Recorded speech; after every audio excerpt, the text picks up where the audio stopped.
I call this meeting to order at 6:01 on November 17th, 2021. We'll begin with a roll call. Please say here or present once I say your name. Adagarla. Advait. Ulrich. Brecht. Blythe. Carter. Claiborne. Cooper. Crabb. DeVore. Philippi. Finaldi. Goff. Hayes. Larson. Lent. Mahoney. Rios. McCready. Patel. Paulson. Risvik. Ruli. Seth. Sayaway. Simmons. Skaggs. Stout. Strickland. Norton. Wigmeister. Weathers. And Zuber. Right, well, with that, we'll go to the Pledge of Allegiance led by Speaker Weathers. I pledge allegiance to the flag of the United States of America, to the republic for which it stands, one nation, under God, indivisible, with liberty and justice for all. Next is our program. Tonight's program is at Center for LGBTQIA plus Student Success.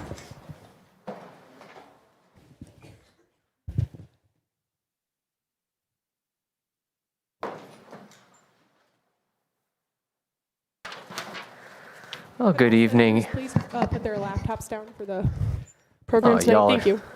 Y'all are so kind. Thank you so much for having us tonight. We're going to do some introductions right away, and then we're going to talk to you a little bit about what we do and how we serve students here in the Center for LGBTQIA plus Student Success tonight.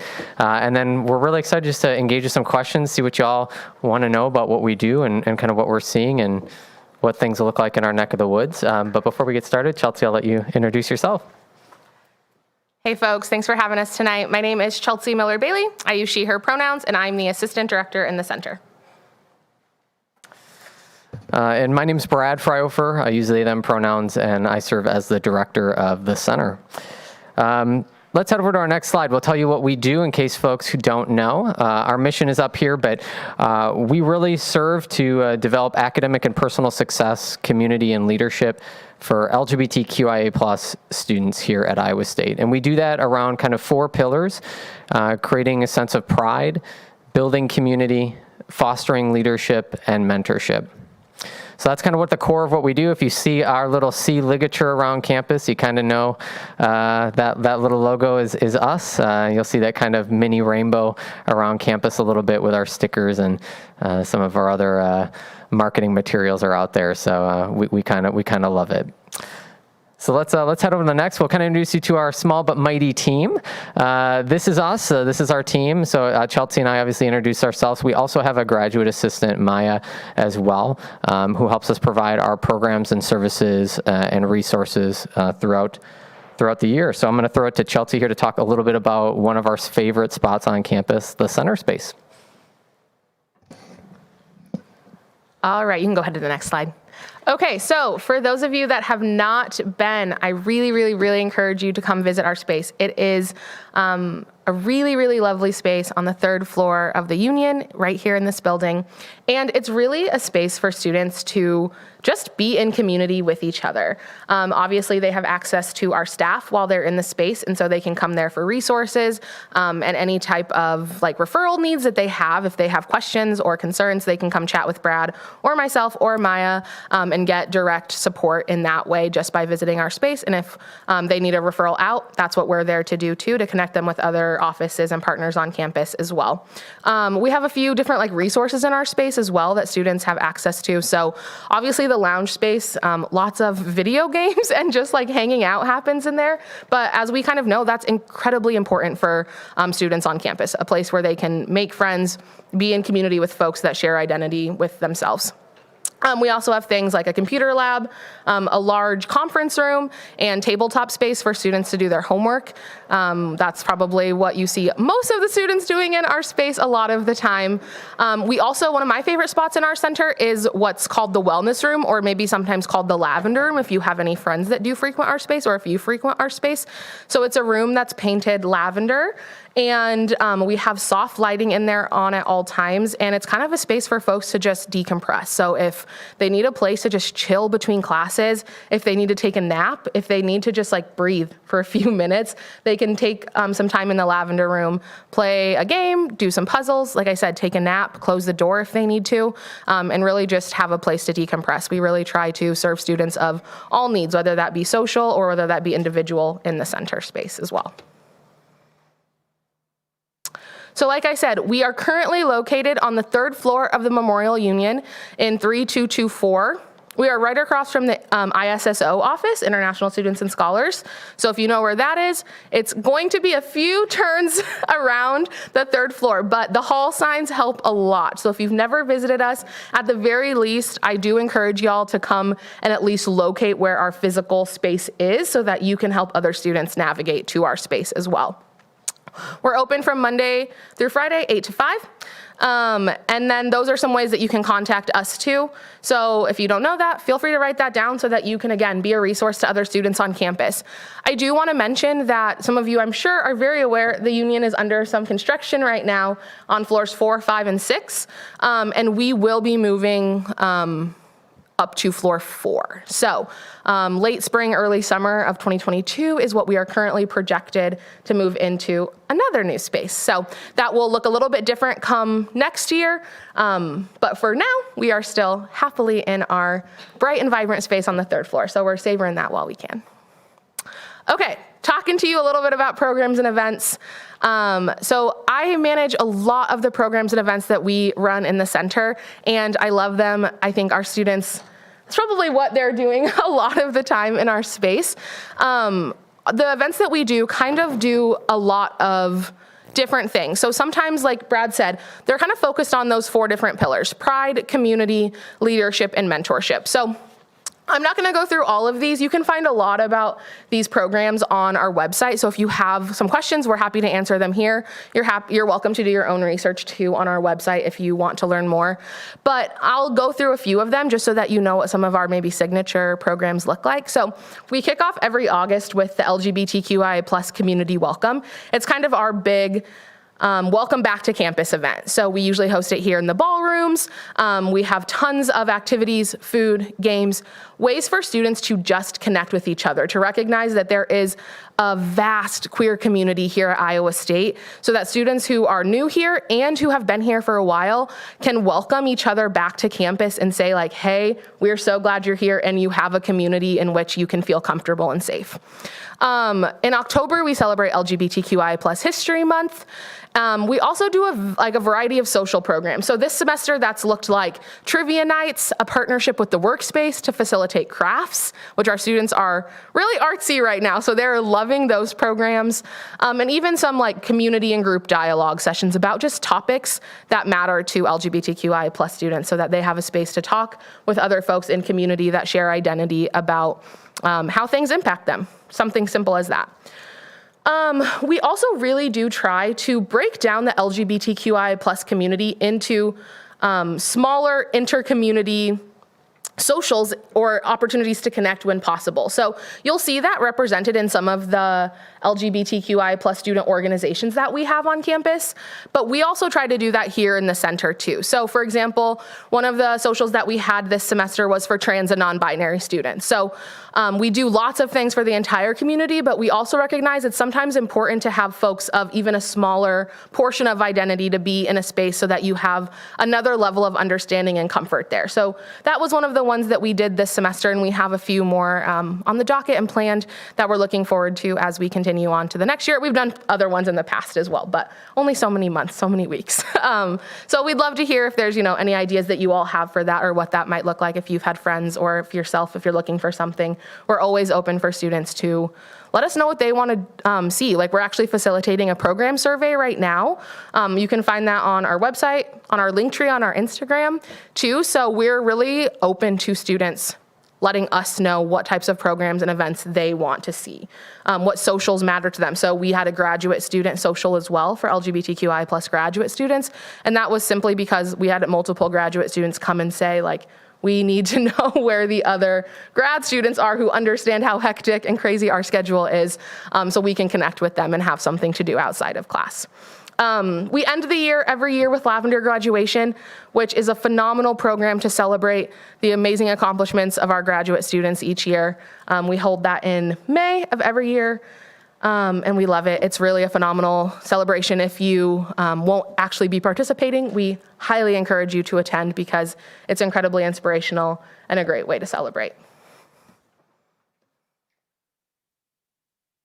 So just we have a ton of resources on our resource page on our website, and they cover a variety of different things. We wanted to kind of give you just a little snapshot about what that looks like.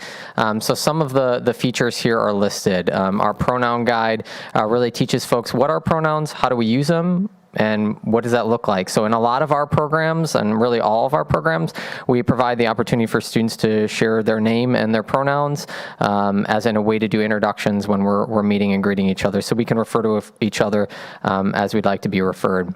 Some other things that we have and feature is our all gender restroom map. It's through My State, so if you're on My State already, you can actually locate our current all gender restroom map, and we're in the current process of expanding that map. So if you, we'll talk about our volunteer center squad here in just a sec too, but that's a place where students want to come and be a part of expanding our gender inclusive restrooms on campus and being able to locate those through new renovations and new buildings on campus when we build them.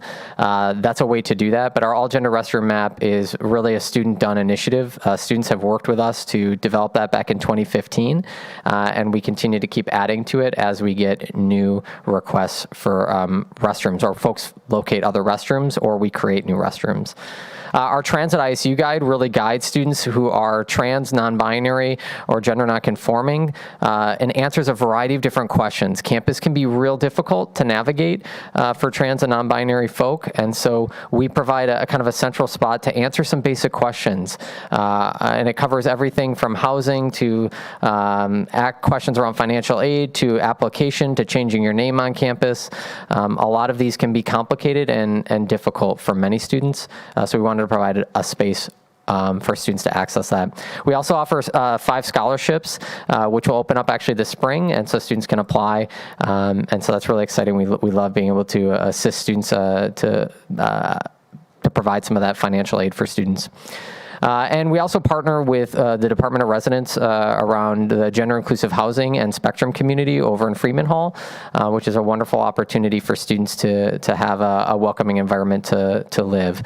So we're really excited about those initiatives. And there is so much more out there on that resource page, so I really encourage folks, take a gander.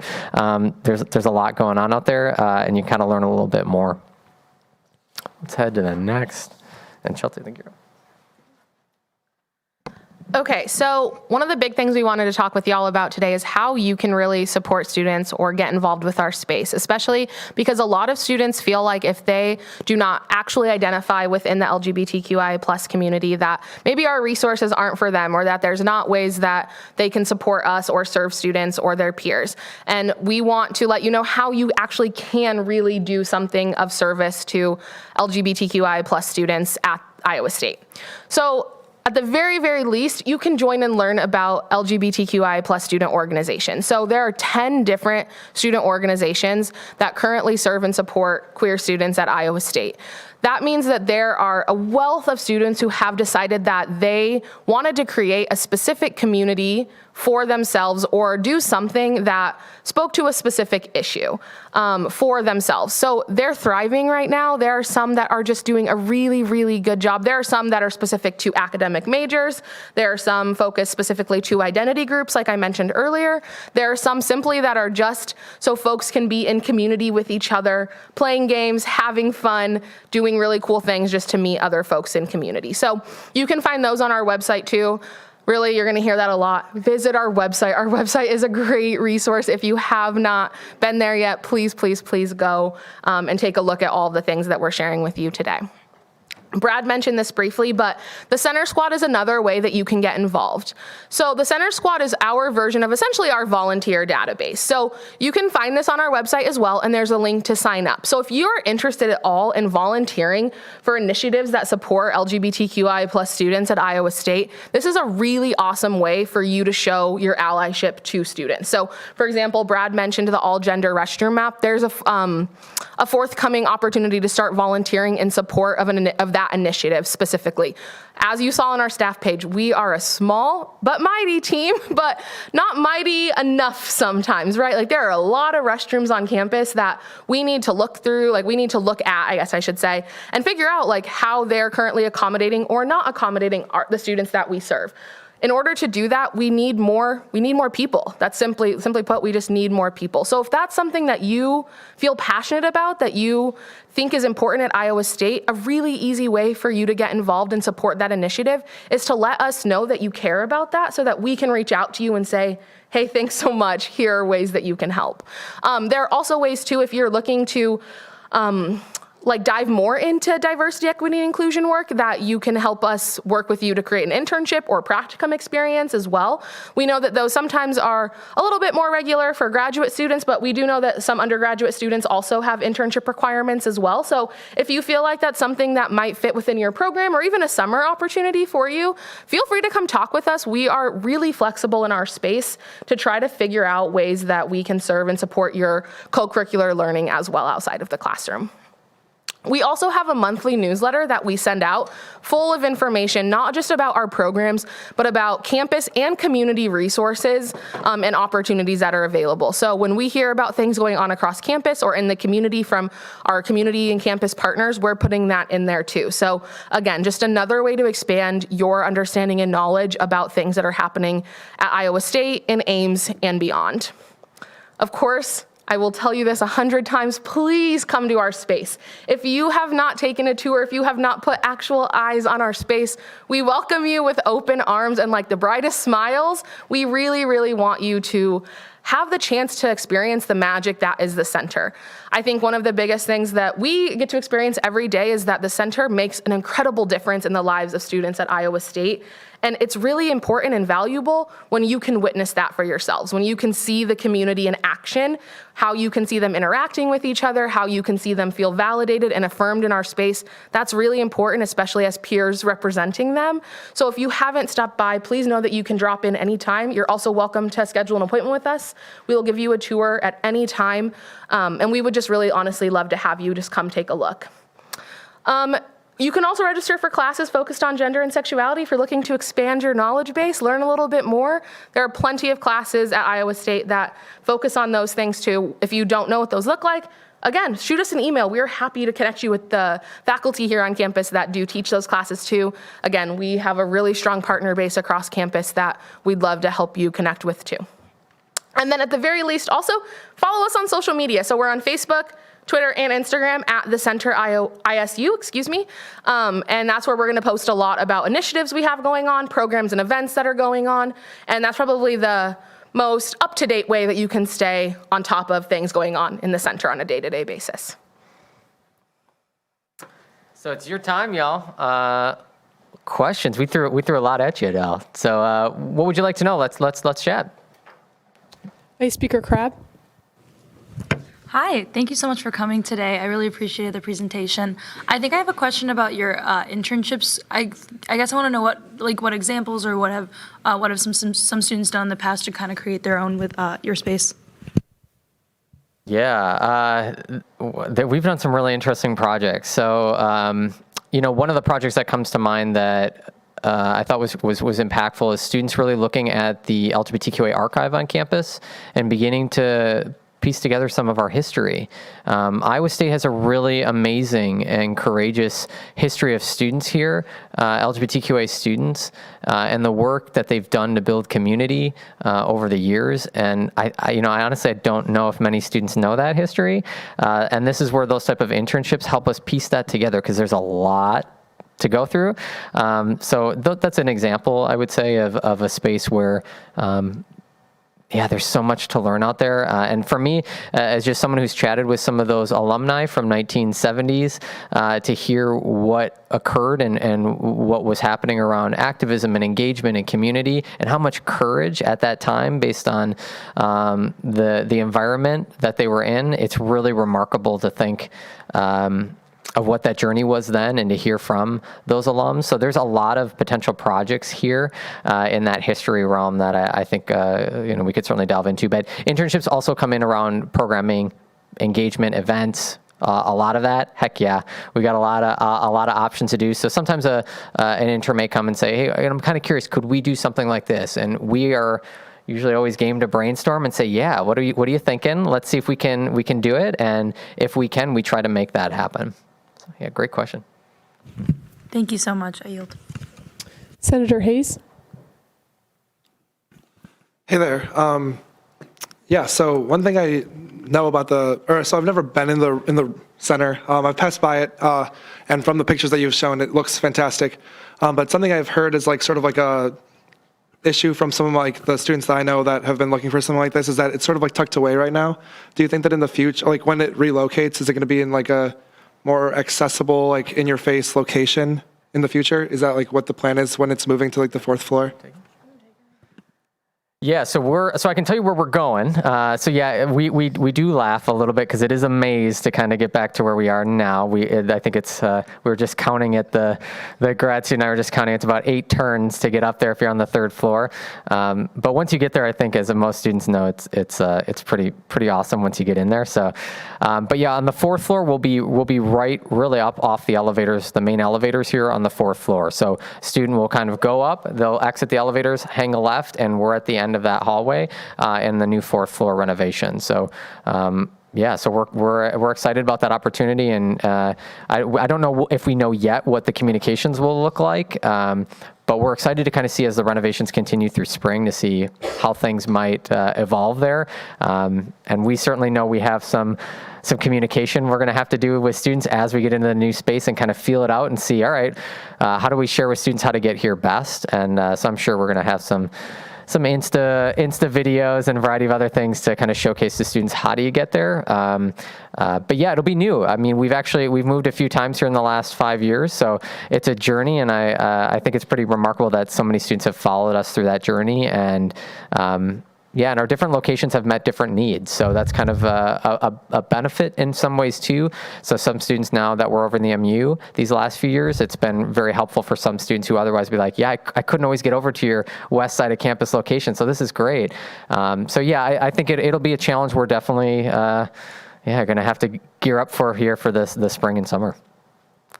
Awesome. Yeah, I'm happy for you guys. It sounds like a great, awesome place that you're moving to. Yeah, Thank you. Thanks so much for the question.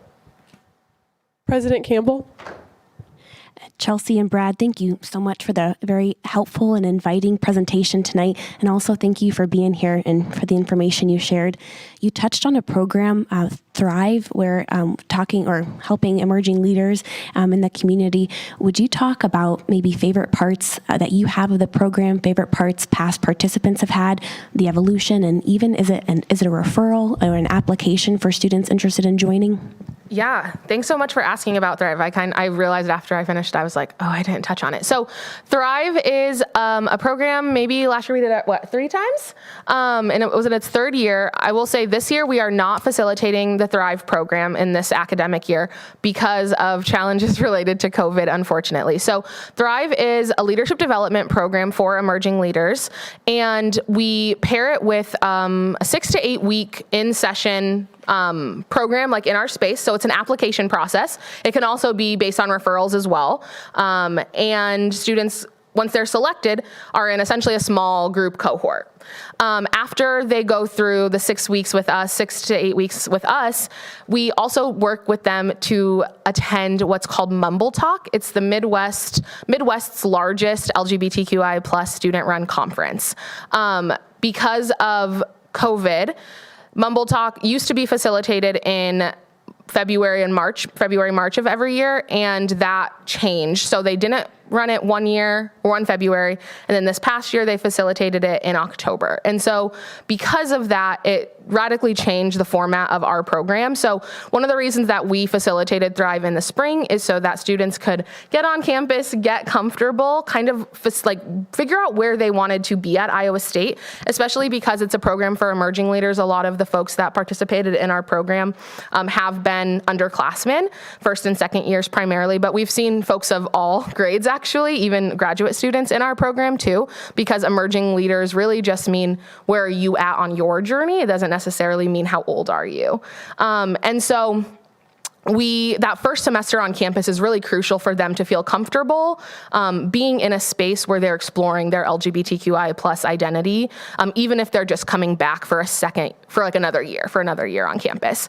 And so we're still working to rework what that might look like moving forward. As far as we're aware, Mumble Talk will now always be facilitated in October, which it's, I think, like 20 years plus in its facilitation. So it's been a long time where it's been in February. And so it's a pretty big change that does change the format of our program that we are currently taking this year to figure out how we can reformat that so that we can serve students the best with the new facilitation of the conference. That is an incredible part of the program that students consistently tell us is probably the most affirming part of the entire program. So the whole point of it is identity exploration for 6 weeks, and then being in the largest environment that most of them have been in with queer identity, right? So it's hundreds and hundreds of Midwestern queer folk in the same space. Most of them college students, of course, there are faculty and staff there as well. And for them, getting to actually then live out the values and live out the practices of how they've just explored their identity over the course of the last couple of months was really impactful. And then while at Mumble Talk, they get to think about how they want to use that experience to impact Iowa State. And so we do believe that that experience is a really crucial part of attending or of facilitating Thrive. And so we're still in the process of reworking what that looks like. But that's a little bit of a framework of what it's looked like in the past and how we're kind of working to reiterate it maybe in the future. No, thanks so much for touching on that. Yeah, of course. All right, seeing no further questions, I thank you so much for coming this evening. Thank you for having us.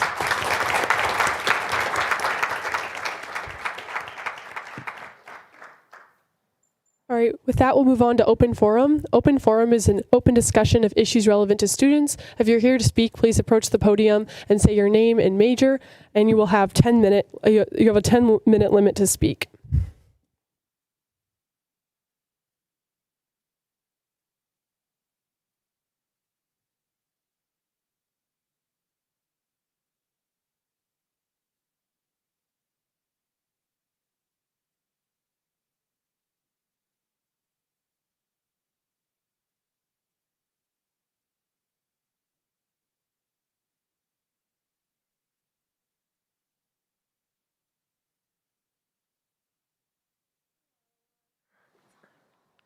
My mask off.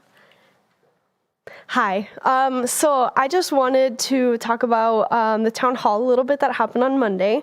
So I encourage you all to read the daily article that was put out if you haven't yet, and let me know if you have any questions with it. I know it's not very clear, so let me know if you have any questions on that.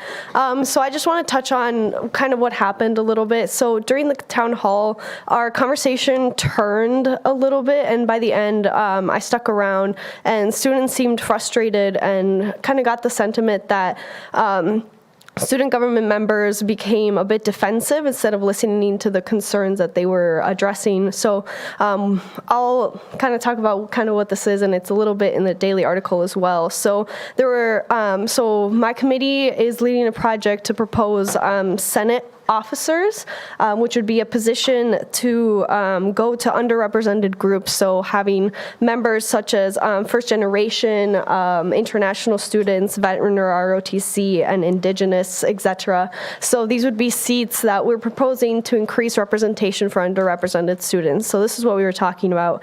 And kind of that defensiveness and frustration that I was hearing from students after the town hall kind of just shows, I wanted to talk about how this demonstrates one of the reasons why BIPOC students don't feel comfortable and don't feel like positions in student government are for them. So another reason why Senate officers that I'm proposing would be a good idea to give them a space to feel included. The town hall was a space to hear what students want, and they do want this representation. They do want to increase representation for underrepresented communities, and we can do that. We can do that through outreach, and I want to say that this is not just for PR's duty. Yes, they're in charge of it, but all of you have a role. Committee chairs have a very active role, but all of you have a role. So we can do this through outreach and be active and intentional with our outreach. This kind of one of the ways that we can do that is through expanding our applications when we are looking for it, ensure that we have a diverse pool of candidates. It's a very easy process. All you have to do is do a little more outreach and wait a tiny bit extra to ensure that your pool is diverse and you have a good pool of candidates that you can pick from with a diverse set of ideas that can bring a lot to your committees. I just wanted to talk about this. You know, students want change, and I really heard from students that were a little frustrated, and I just wanted to relay that back to you. But we can help, and we can help them get there, and we can be better. So I encourage you, if you have any questions, please let me know, and I'll be here.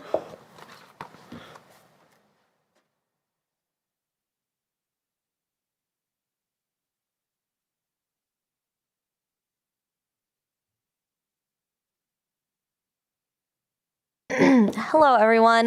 Thank you for having us today. I'm Ruby Crow, and this is Hannah Morrow, and we are both students of the Public Relations Campaign capstone class here at Iowa State.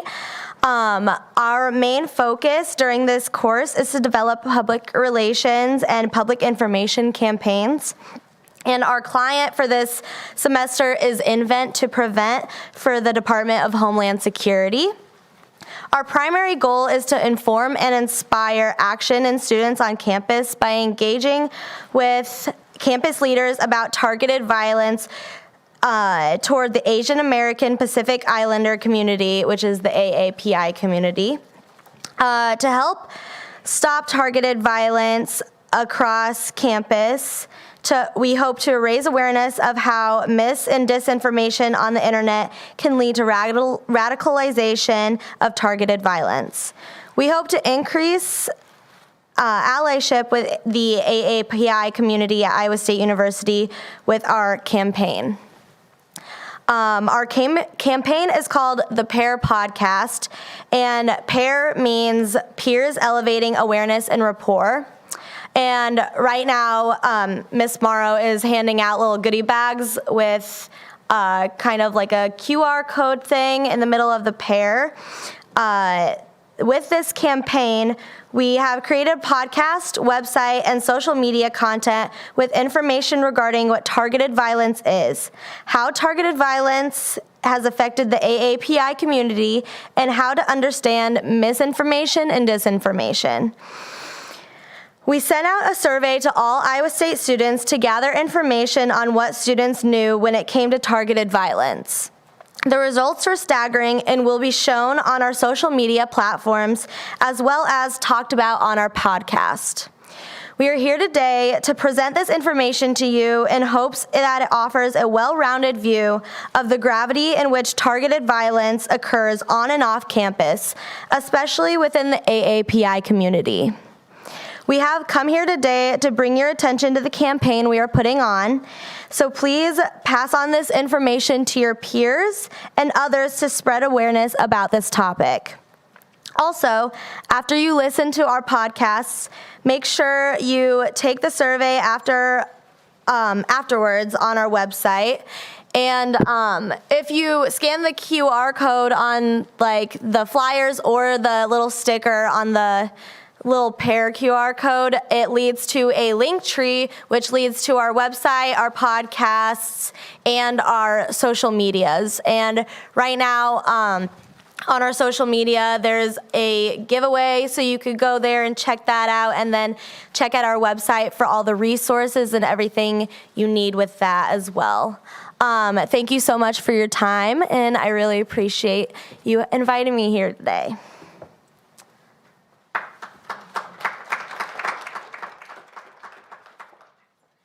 All right. Is anyone else here for open forum this evening? Great. Seeing no people, we'll go ahead and go into adopting tonight's agenda. Is there any additions to tonight's agenda? Speaker Weathers. I move to table 2021-2-035 SO indefinitely.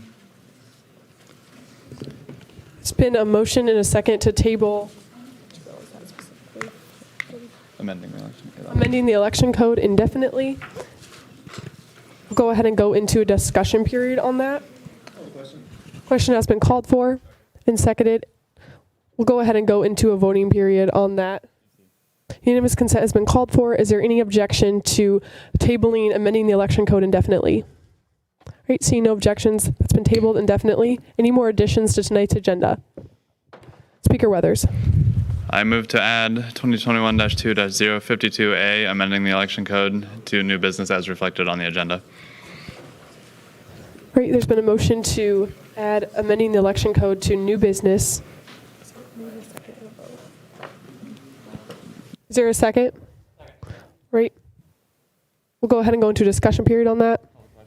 Question has been called for and seconded. Any objection to adding that to the bottom of new business? Or not the bottom, but to new business, excuse me. All right, seeing none, we'll add that to new business. Any more additions to tonight's agenda? It's been a motion to add Senator Sayaway to the roll. Is there any objection? Right, Senator Sayaway's been added to the roll. Senator Claiborne. I move to add 2021-2-053F and 2021-2-054F to the bottom of new business. Right, there's been a motion to add those two at the bottom of new business to the. There's been a motion to add funding, diversity and inclusion transportation project and funding be the match on campus to the bottom of new business. Is there a second? All right, we'll go ahead and go into discussion on that. Question has been called for and seconded. Unanimous consent has been called for. Is there any objection to adding those to the bottom of new business? Excuse me. Right, they've been added. Any more additions to tonight's agenda? It's been a motion to adopt tonight's agenda and seconded. Seeing no objection, tonight's agenda is adopted. Moving on to approval of minutes from last week. It's been a motion to approve last week's minutes. Is there a second? Seeing no objections, last week's minutes are approved. Now on to committee reports, starting with rules with Speaker Weathers. Good evening, everybody. Rules met last night. Usual meeting time, different room. Very exciting. We saw the nomination of Roman Phillips, the UROC candidate, the off-campus senator nominee, and he answered questions pretty thoroughly, very well. I think you'll all find that our sending him favorably is more than justified. We then saw 2021-2-044Y, updating the title of our treasurer to nonprofit coordinator. And that was the bill that we held within committee 1 week last week. And so this has been in committee for 2 weeks. There were considerable changes made to it, but the committee still felt that the changes, they left some holes in the bylaws that we can talk about when the bill comes up. So we sent it no bias. So you can only make that decision for yourself. 2021-2-047Y, policy of the core bylaw updates, was also a bill that we saw. We made some changes to that, and it's all good to go. So we sent that favorably. Discussions on contracts and agreements that student government is a part of is still ongoing, and the report is still coming. So you can all expect that probably after Thanksgiving break. No more bylaw review, and I'm sure Finance Director Zastro will be happy to touch on the joint meeting that we had with Finance. I think it went very well. I yield. Now, Finance Committee with Finance Director Zastro. Howdy, y'all. Thank you for just being here. So we saw 4 bills yesterday in Finance Committee. The pumpkin smashing event bill is going to have first read waived, which is why we saw it yesterday. It is in new business right now. That was sent no bias because it's us spending money on ourselves, so we think that Senate should be taking a scrutinous look at it. The Just and Moral Society bill was sent favorably with a very minor amendment, just adding the title of the book. Then the 2 line item transfers for St. Jude Up Till Dawn and Winterfest were both sent favorably as they were. The joint rules finance meeting was so much fun. I had a great time. I haven't been on rules in a minute, so it's good being back in that environment. So we only got through chapter 5, which I'm really happy to say, before we've gotten through all of chapter 9 in just 1 hour, and it felt like there was a lot that we wanted to do. But having only gotten through the parts of Chapter 5 relevant to Finance Committee, I'm super happy that we're able to get a little deeper, actually change the things that we've been wanting to change. P&C is on first read tonight. That's super exciting. For priorities, I have those sent out to you. Please look at those. We're going to have those on as an amendment to P&C next Wednesday, and the secondary amendment is going to be the PR priorities that were sent out in that email today. SI is also going to have priorities that'll be added as a secondary amendment, so please be ready for that to take up a big chunk of time, and if you come prepared for that, aware of issues that you have with any priorities or whether you think priorities are a bad thing, please don't be figuring that out on the Senate floor. This is very, very important. It's going to be a packed meeting, and it'll be very efficient if we're able to move through that quickly with prepared arguments. If you have any thoughts, I would encourage writing those down, communicating those to the authors of the bill. Anybody on Finance Committee would be happy to answer any questions that you have or address any concerns as well. So I think that's about all I have. If there are any questions to me, I'm happy to take them. Thank you. All right, moving on to PR Committee with Director Garmin. Evening, everyone. Last night we had our PR committee meeting. It was kind of packed. We talked about a lot of different things. I won't go into the town hall because we have already discussed that, but our at-larges did a project last week that some of you were in for the Thanksgiving video where you got asked why you're thankful to be in student government, so be watching for that on our social media, which we'll post next week. It turned out really awesome. We talked about doing finals goodie bags. I think that we've done it multiple times throughout the last how many years, but just setting up a table on campus and handing out goodie bags during finals week. We worked on our priorities that we sent over to Mason.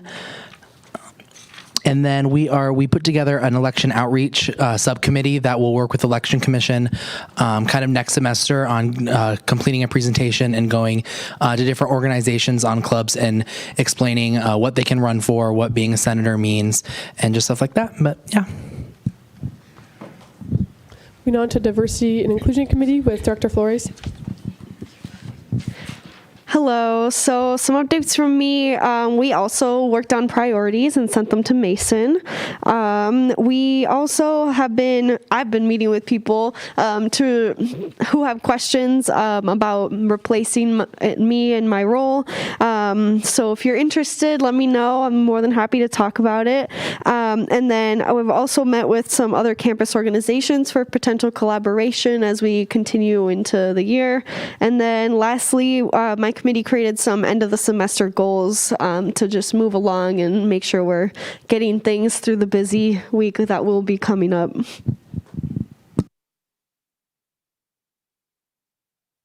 Moving on to student initiatives with Senator Vape. Hi, everyone. As you might have heard, the Access Walk was last night. I just want to say a big thank you to Senators Thornton, Seth, and Hayes, and at-larges May, Sommerfeld, and Scott, as well as the rest of the committee for a great Access Walk last night. The Pumpkin Fun event was approved through event authorization and risk management. Now, as you might have imagined, I know, big shocker, risk management had a couple of things to say about our brilliant plan to give students baseball bats and tell them to swing at a couple pumpkins. But after a couple comprehensive conversations, and Senator Hayes can expand more on this later if they so wish, the event was approved on all fronts. The only thing right now is securing funding for it, as well as securing the pumpkins itself. Number 2 is kind of dependent on number 1. There will be a bill up later tonight to this effect, and I will be more happy to take questions on it when the bill is up for discussion. SI also mapped out the rest of the term, sort of discuss things to get started so we can have a head start on things and events for next semester. In closing, we have 1 open at-large seat right now and 2 open Senate seats. Since a lot of people are leaving at the end of this semester, we do anticipate some of those opening up. So if you're interested, please do reach out to me. We also anticipate at least losing 1 at-large at the end of the semester. So we will have open seats. If you know anybody interested, we would love to have them on. If you have initiative ideas, please reach out to me as well. I yield. Civic Engagement with Senator Paulson. Hi, everyone. This week, I've just been interviewing some candidates that we'll be voting on tonight. Moving on to comments from the Student Government Advisor. Is Sophia here this evening? Perfect. On the other side. Okay, hello, everyone.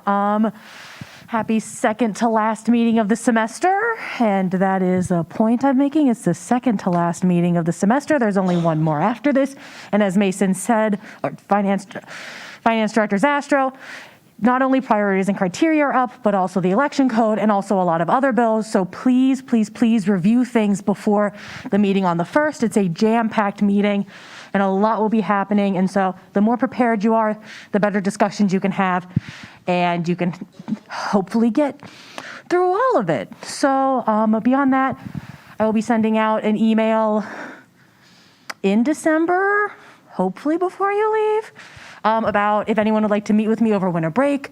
I still do work over winter break, so if you are doing anything, I'm more than happy to chat, help you think through ideas and plans, and how and help you figure out how to start the spring semester strong. So with that, I'm going to yield. It's comments from Judicial Branch with Chief Justice Brooke. Hey everyone, so you have, I forget the number, but the policy of the court update tonight, or the bill updating the policy of the court.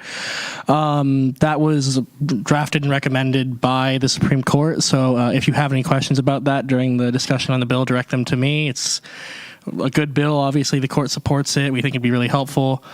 And so you should vote yes on that when it comes up. That's all I have, and I'll turn it over to Election Commission Treasurer Krug. Hi, everyone. This just echo that the election code and Senate seat apportionment will be up at the next meeting. The election commission has proposed changes. If you have any questions, please reach out to us. There's usually a reason why we've proposed them.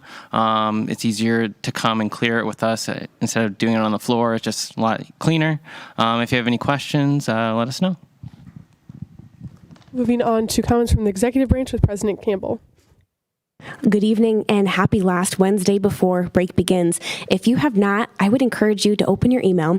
And I tried something new this week where I added action items in the executive update that I would feel would be helpful for myself. And if they're helpful for you, that's a win in my book. Those are some things that coming out of an executive update, I really wanted to provide some clarity on maybe suggestions or things that you might find interesting or helpful.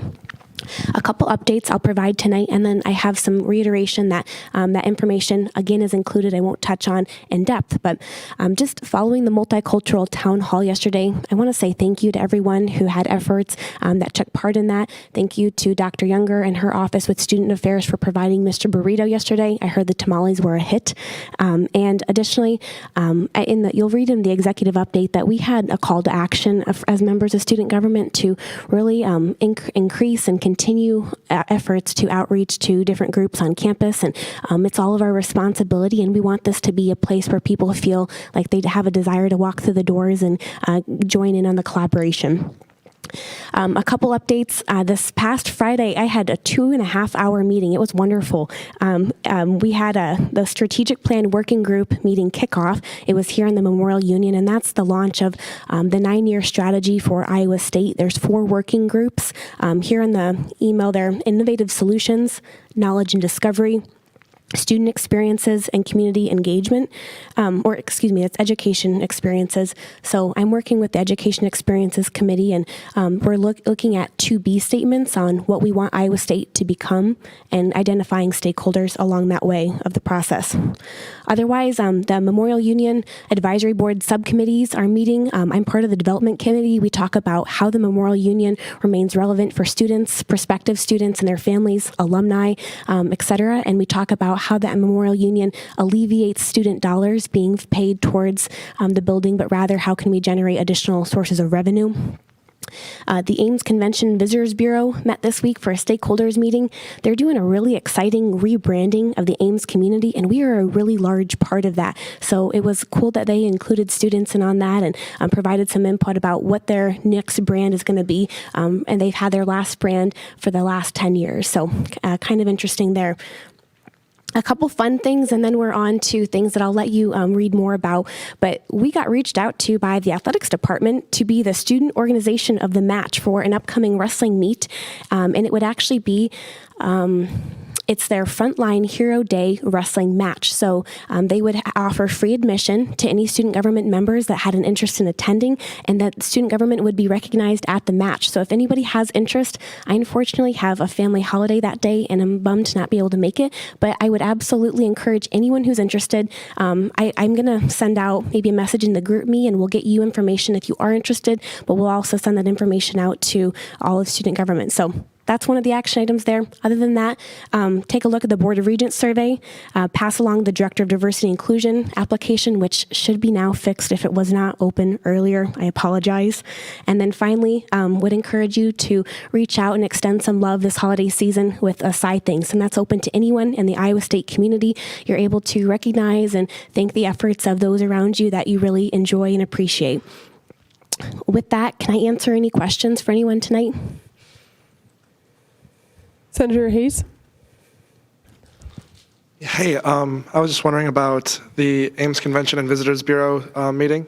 I guess I just don't know much about how Ames brands itself. So for the past 10 years, what have we been branded as or been working to brand ourselves as? Sure.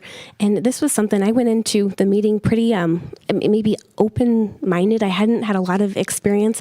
We have a Chamber of Commerce back home. Where I grew up is not large enough to maybe have the Convention and Visitors Bureau. But basically, I learned that four words: shop, do, see, and eat. So that's what they cover. They cover people coming into town, and they also cover people that live and reside in the Ames and Greater Story County area and help them do all of those things and more and enjoy their experiences.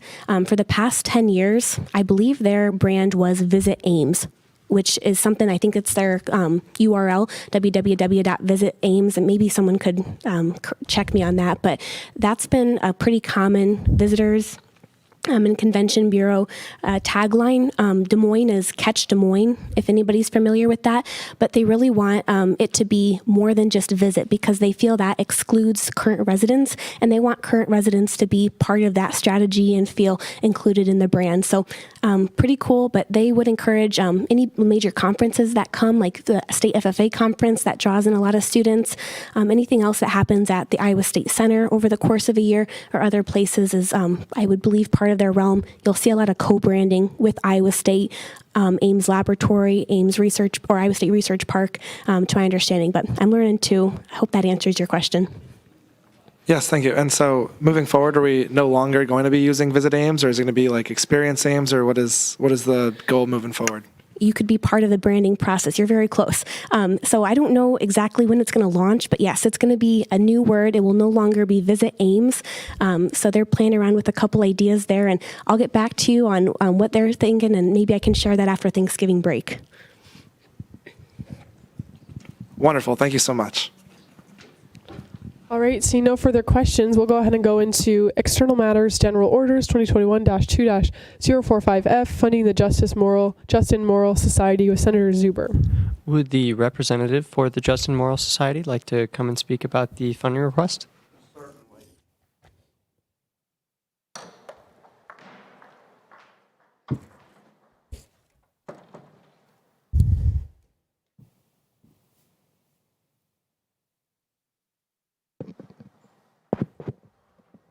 Hello? It works? Okay. Hello, everyone. I'm with the Justin Morrill Society. We're a group on campus dedicated to solving issues, working with the community, and essentially doing as much as we can to promote that community sense and aims. So we are requesting $50 for our book club, which we have started just last year. The last book that we read, Homage to Catalonia by George Orwell, was fantastic. We were able to get it for free due to copyright laws. If you look at the English Copyright Code, 70 years after the death of the author, the book is public domain. George Orwell died in 1950. Therefore, we were able to get the book for free, which is my preferred price personally. However, we have looked at another book regarding the Spanish Civil War. This one was recommended to us by several professors over in the history department. We were able, through talking to some of the cafes and local businesses that we worked with, raise $150 of the price. However, we are coming here for a $50 funding from student government so we can purchase copies of the book. If anybody has any questions, please feel free to ask. I'd be glad to answer. Senator DeVore. How many copies of the book will you be able to purchase, and how many students of your club will this service? So as of now, we have $150 or $160 from local cafes. I'm not sure on the exact amount, but this will put us over the edge. We have 21 members, including myself, and so we hope to purchase 21 copies of the book. This book used to be $50 a piece. However, we've worked with a publisher who is willing to give us a deal for $10 a piece, which we prefer. Good, thank you. Thank you. Senator Ruli. I move to adopt the Finance Committee amendment adding the title of the book onto the bill. There's been a motion to adopt the Finance Committee amendments, and what was the last part of what you said? Oh, just that was it, adding the name because it's required by PNC. All right, it's been moved and seconded to adopt the Finance Committee amendments. We'll go ahead and go into a discussion period on that. Question has been called for and seconded. Is there any objection to voting now? Go ahead and go into a voting period on those Finance Committee amendments. Unanimous consent has been called for. Is there any objection to adding the Finance Committee amendments unanimously? All right, seeing none, the Finance Committee amendments have been added back on the main motion. Yep, and I have a question for the representative. According to our PNC, student government funds books, magazines, videos, and media. Only books, magazines, video, and media that further the group's purpose shall be considered. Can you go into detail about how this book will further the group's purpose? Yes, certainly. This book is one of the very few, I will say, accounts of the Spanish Civil War from an English perspective. The author Peter Kemp, who passed away in 1993, he went from Great Britain over to Spain to fight in the Spanish Civil War.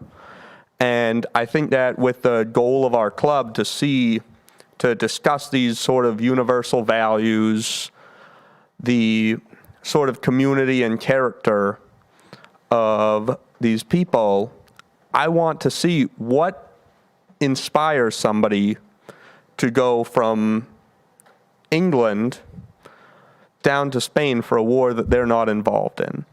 And a lot of our members had a lot of questions about the Spanish Civil War. It's a under-discussed part of history, really.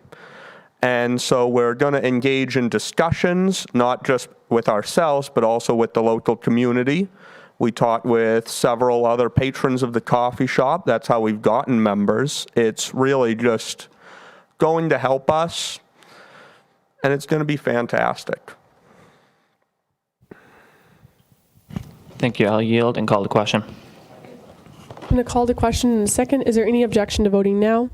Any closing comments, Senator Zuber? No closing comments. We'll go ahead and go into a roll call vote since this is a finance bill. Please say yes, no, or abstain once I say your name. Edvate. Adagarla. Ulrich. Yes. Brecht. Carter. Yes. Claiborne. Yes. Crabb. DeVore. Yes. Philippi. Finaldi. Goff. Yes. Hayes. Yes. Larson. Lent. Mahoney. Yes. Rios. McCready. Yes. Patel. Paulson. Risvik.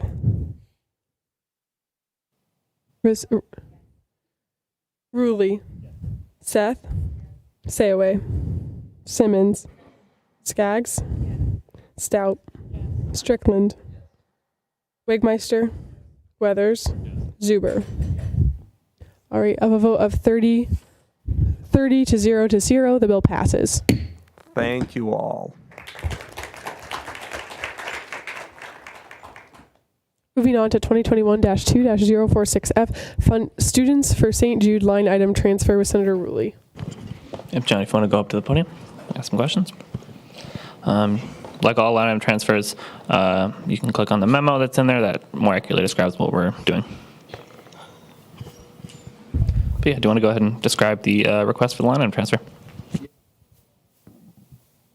We're moving, let's see here, $1,350 from silent disco to inflatables. I guess first I should explain, I represent Students for St. Jude, and every year we put on a finale event to celebrate the money we raised for St. Jude Children's Research Hospital. And basically it's just a big event. Previous years we've used silent disco, and those that are planning the event this year have decided they no longer want to use that. And they want to purchase more like big inflatable things. One of them's like Meltdown. There's an obstacle course and stuff like that. Stuff that we've been funded before. So since we're not using silent disco, we're just asking to move that to purchase more inflatables for the finale event. And then the next line item transfer is for $540. That's from production equipment, which has always been kind of like almost like a miscellaneous thing. Everything we use, like put on the event, stage, the location of it. And in previous years, it's been here at the Memorial Union. This year, we're doing it at Lead, which is considerably cheaper. And since our finale theme this year is Carnival, they thought a character artist would be a fitting theme. So we're just asking to move $540 kind of from our excess budget there, just to fund that. So if anybody has any questions, I'd be willing to answer them. Yeah, thank you for asking questions. Finishing up my opening announcements, we fund entertainment items. Well, we do fund entertainment items on a case-by-case basis, and we have funded them for this club. It is currently in their budget, so I'm in favor of this bill, and this is why you're seeing line item transfer, despite us passing the line item transfer bill a few weeks ago. That's why you're seeing it here now in Senate. So, yield. Vice Speaker Crabb.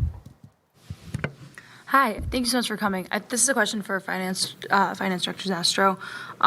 This might be dumb, but for the character artists, would we be using our funds to pay someone, like a specific person, and can we do that? Yeah, we did this. We also do face painter for Winterfest, and Dance Marathon I think also has that. There's something else that's really similar. We fund for a couple of these kinds of events photo booths. I don't know whether or not those are run by people, but yeah, this is fine.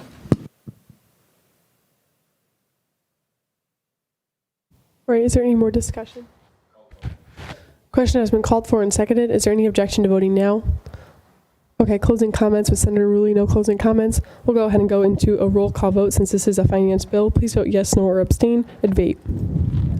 Adagarla. Yes. Ulrich. Yes. Brecht. Blythe. Carter. Yes. Claiborne. Yes. Crabb. Yes. DeVore. Philippi. Yes. Finaldi. Goff. Yes. Hayes. Yes. Larson. Yes. Lent. Yes. Mahoney. Yes. Rios. McCready. Yes. Patel. Yes. Paulson. Risvik. Ruli. Yes. Seth. Sayaway. Yes. Simmons. Yes. Skaggs. Yes. Stout. Yes. Strickland. Wigmeister. Yes. Weathers. Yes. Zuber. Yes. A vote of 30 to 0 to 0, the bill passes. Thank you, guys.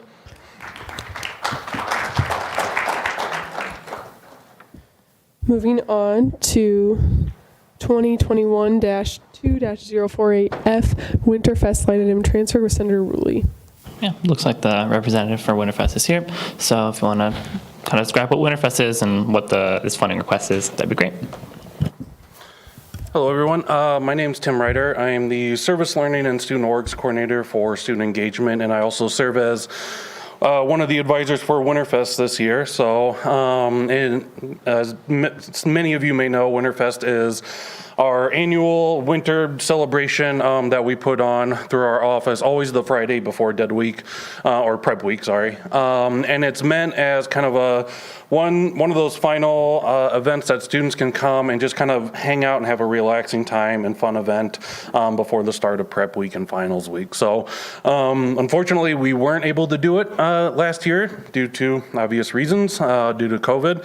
But this year we are bringing it back, and we are kind of trying to establish that more traditional Winterfest event. So there are some adjustments that we've had to make this year due to some staffing shortages and make the event more manageable. But with that, we are also requesting some line item transfers to help fund some other things. So all of these will be coming out of the stage performer line item. We do not have a booked performer for the event this year. Instead, we are doing a film showing of the classic Home Alone. So with that, there is some money in the stage performer line item that we would like to shift around towards other interactive fun events. I'll just kind of go down the list here. So for the horse-drawn carriage rides, our normal vendor is actually not doing horse carriage ride services anymore. So we've had to go with a different vendor, and they are a little bit more expensive. So this will help us cover their costs, along with costs for securing parking spaces for them. For bingo, we are collaborating with After Dark to do bingo for the event, and we would like to pay After Dark for their services to coordinate the bingo event. For Home Alone, we need to work with Sub to purchase the public viewing rights for that as well. We'd also like to pay the Workspace to host an interactive craft activity. They always get a good showing at the Winterfest event, but those supplies obviously cost money, so we want to help them out. And then we'd also like to bring in a face painter and a contracted photo booth as well. So that's where that money is for. So if there's any questions. Yep, thank you for coming. This is kind of the same general idea as last bill. We're moving entertainment to entertainment stuff, so this is a case-by-case basis. So I'll yield. Speaker Weathers. A question for either Senator Ruli or Finance Director Zastro. Am I correct in my understanding that if not the entirety of the money is spent on, for example, if not a total of $1,000 was spent on Workspace crafts, would that money then come back to us? But, okay.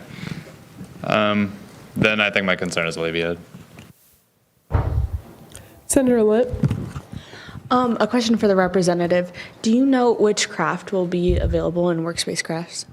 I believe they're still lining it up. The last time I heard it was like an ornament craft of some type. So, yep. And a part of that is also budget dependent too, so.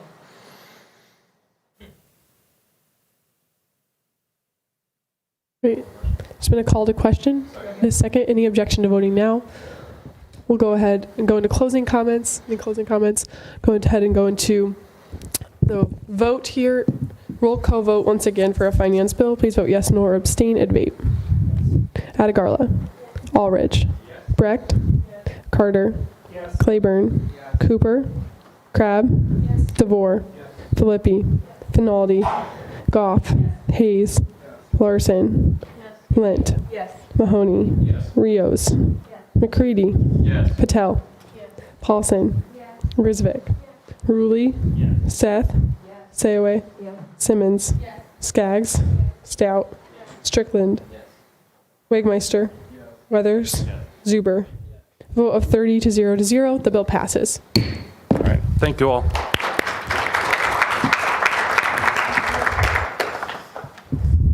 Moving on to internal matters special orders. 2021-2-032 ST, confirming the nomination of an off-campus senator with Speaker Weathers.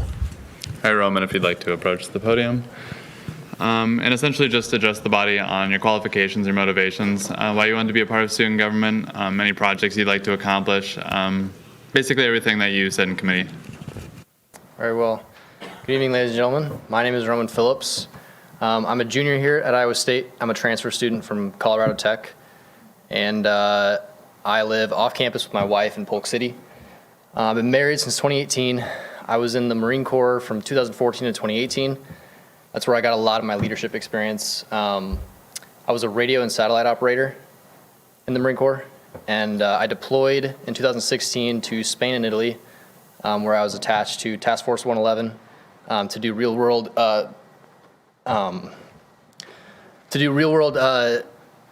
basically operations in Syria and when ISIS was a permanent threat.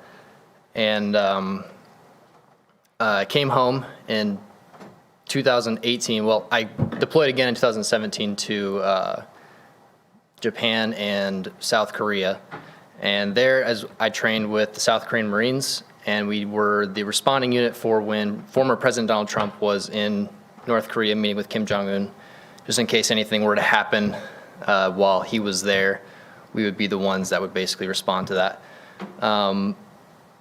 And so I did a lot of work while I was in Spain and Italy, I did a lot of work with the Spanish and Italian Army, and then in South Korea with the South Korean Marines. I trained them in basic radio communications, voice, as well as internet through the satellite. And then in 2018, I got out of the Marine Corps, and I struggled a lot with PTSD, mental health, stuff like that. And I didn't really know what I wanted to do. And that's essentially why I came here. I decided that I wanted to do something with my life, and just in the couple months that I've been here, it's really changed my life, and I've gotten a sense of satisfaction, fulfillment that I haven't been able to find in the civilian sector. And the main reason I wanted to join student government is it kind of gave me the same sort of feeling as the Marine Corps. I mean, the Marine Corps was one of the hardest branches to get into, and that's why I joined it, because I like a challenge. And a saying that we have in there is earned and never given. And so this seemed to me like something that is earned and not given. Like there's a lot of clubs out there, like the gaming club or book club, which I was thinking about joining, where you basically just sign your name on a line and you just show up and stuff like that. But this is something that I feel like I would rather earn than rather just be given. And another thing I learned in the military was to leave things better than you found them. And that's what I want to do. I want to try and help people, and working with you all and try and make this place better than when I came here, because of how much the professors and just making like friends out of the military has done for me. I hope to help students do that as well, because I know that coming to college is sort of the same thing as going into the military. It's new and it's scary and you're doing something challenging.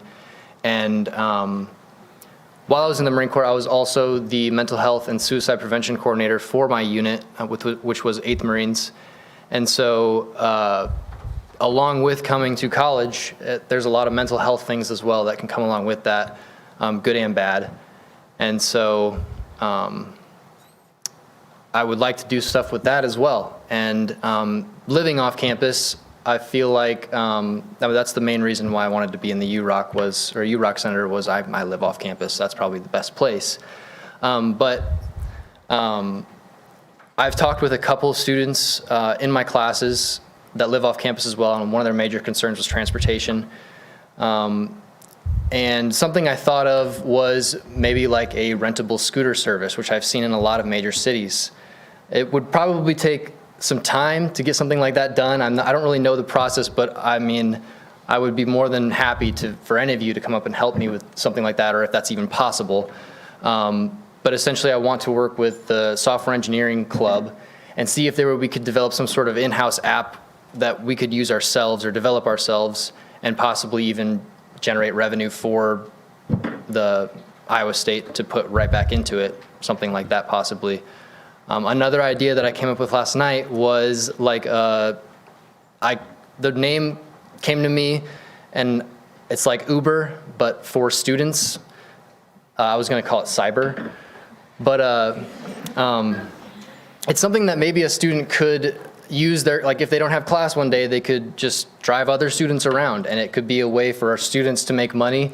And for students, especially when it's snowing, when they have to park down at Jack Trice, it's a long walk, and it could, alleviate a lot of possible frostbite. I don't know really. I don't remember how cold it gets. Excuse me, your time has expired, but we can have someone else extend time to you. Okay. Speaker Weathers. Would the chair accept it as a friendly to correct the number and the date on the bill? Yes. Thank you. Vice Speaker Crabb. You can continue to speak if you would like. No, I think that was good. Senator Advait. Thank you for coming out again. As always, these are questions I ask all nominees, and I have asked most of these student rules already, but just for the benefit of the body, I'm going to ask them again. How do you plan to keep in touch with your constituents, given that UROC has historically been a constituency where it's really hard to sort of keep in touch and get a finger on the pulse of what students living off campus think? Well, honestly, I didn't even know that this was a thing until I heard from Edward Mahoney in my orientation class that there was a student government and that there was a off-campus sector, essentially. So I see a ton of bulletin boards around the campus. So maybe just putting my contact information, like my school email, my phone number, which I don't mind giving to anybody. And because a lot of students, I feel like, probably don't even know that they're represented, like if they live off campus or something like that, which I think would solve a lot of those issues as well, is just knowing that there's somebody that they can talk to at any time if they live off campus, essentially. Right. So, thank you. And what does your time/schedule commitments look like, and do you foresee anything being a challenge in your participation in Senate activities? No, absolutely. There's nothing, honestly. I mean, you asked me last night if a constituent were to need me. I mean, I have no problem putting off a class because I can make up class time, but I can't make up someone else's time if they need me in that day or in that moment. And as I said last night, I have insane respect for that sentiment. Again, thank you so much for coming out. I'm going to yield and call the question. Do you object? Okay. Go ahead, Senator Lunt. I wanted to start off by thanking you for your service. But then I did have a question. If you have any ideas coming in from like a transfer student's perspective, and especially from a military perspective, on what changes you would like to make to improve the mental health situation at Iowa State. I feel like a lot of people, well, a lot of students, they don't want to talk about it because they're really, I mean, I did a lot of therapy, especially coming out of the military, and I was very against it, but it helped me tremendously. And just being able to like approach somebody or someone who is like being more approachable, honestly, and getting yourself out there and like not being afraid to say, hey, are you doing okay? Like that's simple as that. And that could start as well with like putting my personal information, especially like on the bulletins and stuff like that, is if they just have somebody they need to go to Starbucks and get a coffee with and just talk with, stuff like that. And just being approachable, especially in like a leadership position, is very important, and it opens up a lot for a conversation. Yeah. Thank you. Yeah. All questions? Do you object? Do you withdraw your? Withdraw. Senator Simmons. Yeah, I don't know if I got this, but what are you studying at Iowa State? MIS, Management Information Systems. Question has been called for and seconded. Is there any objection? All right. We'll go ahead and go into closing comments. No closing comments. Go ahead and go into a voting period. Unanimous consent has been called for. Is there any objection to confirming the nominee for off-campus senator unanimously? All right, seeing no objections. Congratulations. Thank you. We'll actually have you stay up at the podium, and our Chief Justice is here, so we'll have you be sworn in right on the spot here.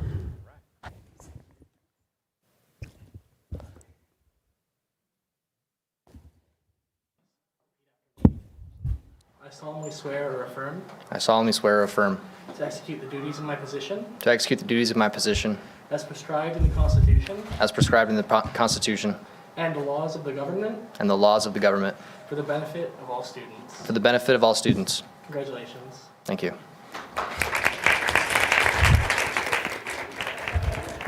You can take a seat wherever you'd like, and we'll have someone add you to the roll. Speaker Weathers. Move to add Senator Phillips to the roll. Any objection? Right. You've been added to the roll. Moving on to, sorry, I can't see. 2021-2-034 SG, seating at-large members to the Civic Engagement Committee with Senator Paulson.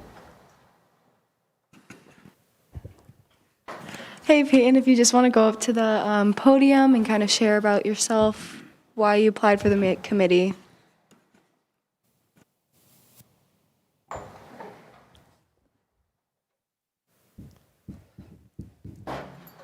Hello, I'm Peyton Rolling, and I am from Northwest Iowa. In high school, I was involved in a lot of community service activities, such as our school called it an Interact Club, where we went around and did community service for our community, which mainly involved like sorting cans for the recycling center. Not much to do in a small town, Iowa. I want to be involved in a committee because I want not only the leadership aspect, but I want to be involved on campus more than I already am. I feel that I really want to be involved more on campus instead of not involved at all.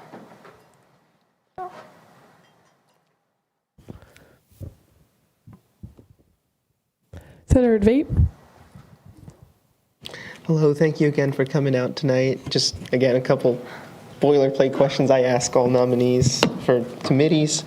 Could you perhaps go more into what brought you here and what you see your role on civic engagement being and what you'd like to see the committee do while you serve on it?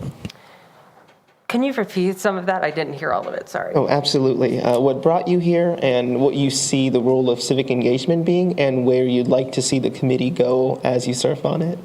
Well, I was brought here because I saw an email at the beginning of the semester saying there were some openings. I want to be able to make sure that more students are engaged within civic engagement, make voting access easier for students. One of the ideas I put on the application was making it an excused absence to be voting, especially on election day, so that when students go to vote, they're not held accountable if voting lines are long, and it wouldn't harm anything in their academic studies, especially if they want to be more involved in their civic engagement.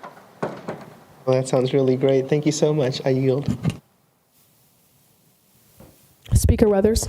Maybe not immediately pertinent to your confirmation, but if a similar idea was floating around to get excused absences from classwork. I know a couple of years ago, I would recommend reaching out to Karen Kodrowski. I think she'd be very helpful for you on that. Question has been called for and seconded. Is there any objection to voting now? Any closing comments, Senator Paulson? Unanimous consent has been called for. Is there any objection to confirming the nominee for civic engagement unanimously? Great. See no objections. Congratulations.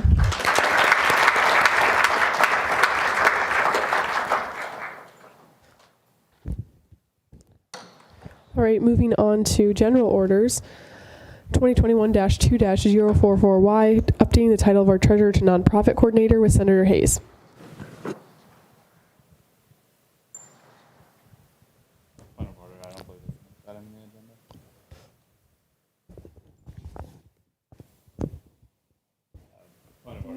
Oh, excuse me, I skipped one. 2021-2-036 SC, seating a member to the Election Commission with Speaker Weathers. All right, sorry about that. Yeah, you go ahead and approach the podium already. Both Ross and Chase reached out to me nominating this candidate as being a voting member. I believe he's already a non-voting member, and I think you've all seen him before, so go ahead. Hello, My name is Ahilan Kumar, and I am a non-voting member of the Election Commission, as stated. I am also the debate chair of the committee or of the commission, and I'm here to become a voting member because it'll give me more privileges as a regular member of the committee.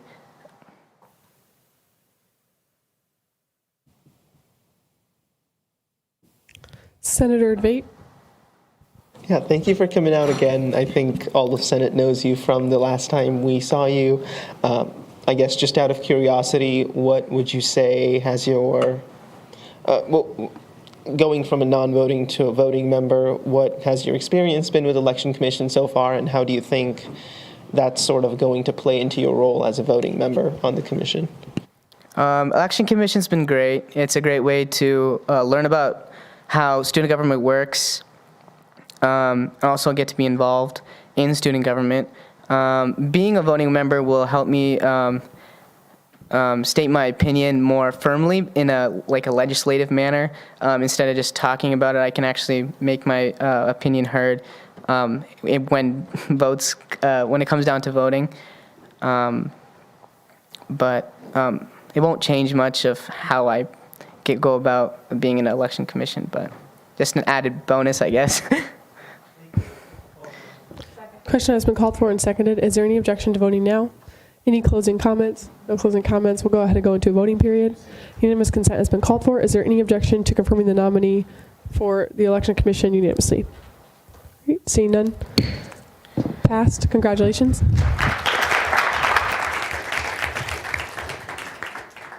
Moving on to 2021-2-033SG, seeing a senator to the Civic Engagement Committee with Senator Paulson.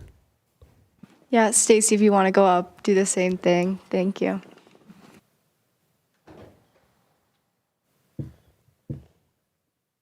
Hi, I'm Stacy.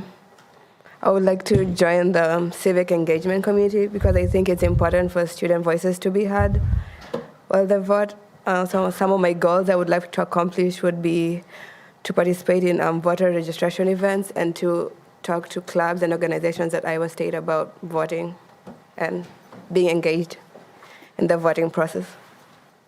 Any questions, please? Senator Debate. Come on, y'all, don't make me be the only person asking questions. Senator Rousseau, thanks for coming out again. I think we've all been seeing you for a while. But just a quick question, what are you most excited about with civic engagement, and what would you like to see the committee do as part of your term on the committee? I'm excited about engaging with clubs and organizations and just talking to them about voting. And what was the other question? The other question is what you'd like to see the committee do as part of your term on the committee. I would love for the committee to work on voting. So like the other guy said, not longer lines while voting. That would be something I would love them to work on. Sweet, thank you so much. You'll call the question.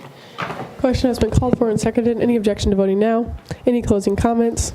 No closing comments. We'll go ahead and go into a voting period. Unanimous consent has been called for. Is there any objection to confirming the nominee for Civic Engagement Committee unanimously? All right, seeing no objections, been confirmed. Congratulations. Thank you. 2021-2-044Y under general orders, updating the title of our treasurer to nonprofit coordinator with Senator Hayes. Hey there, everybody. So basically, this is a bill that originally came to me as an idea from President Campbell and Vice President Decker, just to help clarify some things in the bylaws. And so everything that comes out of it, as you'll see, there's a lot of amendments that were made in Rules Committee last night. What they basically do is clear up the numbering for all the bylaws that need to be changed, as well as strike things that, so there are some bylaws underneath the treasurer's position currently that are delineated to what we now know as the nonprofit coordinator. And then there's other bylaws that are underneath the treasurer position in the bylaws currently that actually apply to our finance director. And so what this does is it creates the position of the nonprofit coordinator and moves over all the bylaws, moves over all the bylaws from the treasurer position to the nonprofit coordinator that need to be moved over, as well as strikes the treasurer from the bylaws, which is something that we will get into in the future. The treasurer is still in the Constitution, but in order for clarification with this bill, we just sort of needed to make sure everything was up to date in terms of what the treasurer actually does in our bylaws currently. And I know that more members on rules will have more to say about this. So yeah, I yield my time. Madam President, I move that we adopt the rules amendments on screen. It's been a motion to adopt the rules amendments on screen. Is there a second? All right, we'll go ahead and go into a discussion period on those. Senator Debate. Speaker Weathers, I believe in your rules update you referenced potential holes in the bylaws. Could you please expand on what you meant by that? Yeah, so these changes right here, what they're doing, I understand it's complicated. There's a lot of colors and words on the screen. This is getting rid of all of the clauses that detail the treasurer rules, as well as changing every instance of the word treasurer and when referring to the student government treasurer to a nonprofit coordinator. But of course, one byproduct of that is that now we don't have a treasurer, we only have a nonprofit coordinator. And the problem with that is that in our Constitution, we are required to have a treasurer. So this makes a nonprofit coordinator position, and I believe the transition should be good on that. But the problem is that we no longer have a treasurer. I guess we can all operate on the assumption that our finance director is the treasurer, but nowhere in our bylaws does it say that. So it's a little shaky, I guess, in my opinion, which is why we sent a no bias. Senator Debate. This is a second question, and it goes out to Senator Hayes. I see that bylaw 4.4.12 and all its subsidiary clauses are being struck out by this current bill without moving the current language anywhere else. The bylaw currently denotes a lot of the responsibilities that the finance director is fulfilling. Could you speak to more of what's going on there? Yeah, so since we're striking all these subsidiary clauses, those are, like Advait said, the duties of the current finance director. I think what we had originally decided, or I believe what we had decided in Rules Committee was that in a future bill, we will add all of these rules or bylaws back into the bylaws as underneath the finance director's position, which will then be equated to the treasurer in our Constitution. But the intent of this bill is simply to update the bylaws to include our nonprofit coordinator. And it just so happens that while doing so, we also need to clean up what the treasurer does. So that's why we decided to strike these clauses. So am I correct in understanding that we're taking out valid functioning parts of the bylaws on the premise of a potential future bill, putting those back in at some point? A very potentially happening bill. Yes, that is what we're doing. Senator Hayes, would you be okay with leaving in those sections so that way we still have those in the bylaws, considering there's really, unless I'm understanding the intent incorrectly, there's nothing really wrong with the sections themselves, correct? I'm going to need a little bit more rules expertise on this question, so I'm going to yield my time to Senator DeVore. Thank you. So, Senator Debate, I guess the reason we, in rules yesterday, opted to go ahead and strike all the bylaws for now instead of leaving them in there is because it was already in this bill that we were going to go ahead and strike the position of treasurer from the bylaws, and then that would leave subsidiary bylaws under the duties of the treasurer blank without not pertaining to anyone at that point. So we thought it was better to go ahead and take them out for now, because there's already a bill in the works between Rules and Finance addressing some other bylaw issues about the similar issue. And we felt that moving those bylaws around in that bill, which we'll see here in a couple of weeks, would be more pertinent to that bill than this one.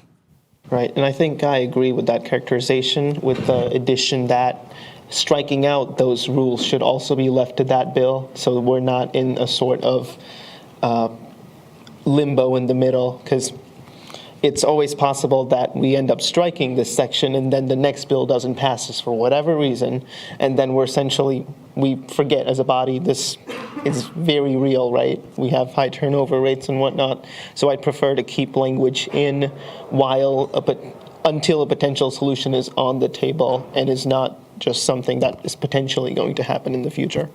So with that said, I think I'm going to propose an amendment for the Senate's consideration and strike the first enacted clause from the rules amendment. Could you point us to that one real quick? Which one is that? The first enacted clause. Okay.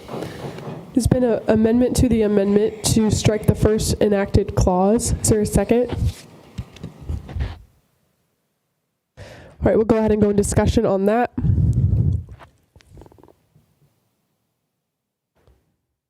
Senator Debate.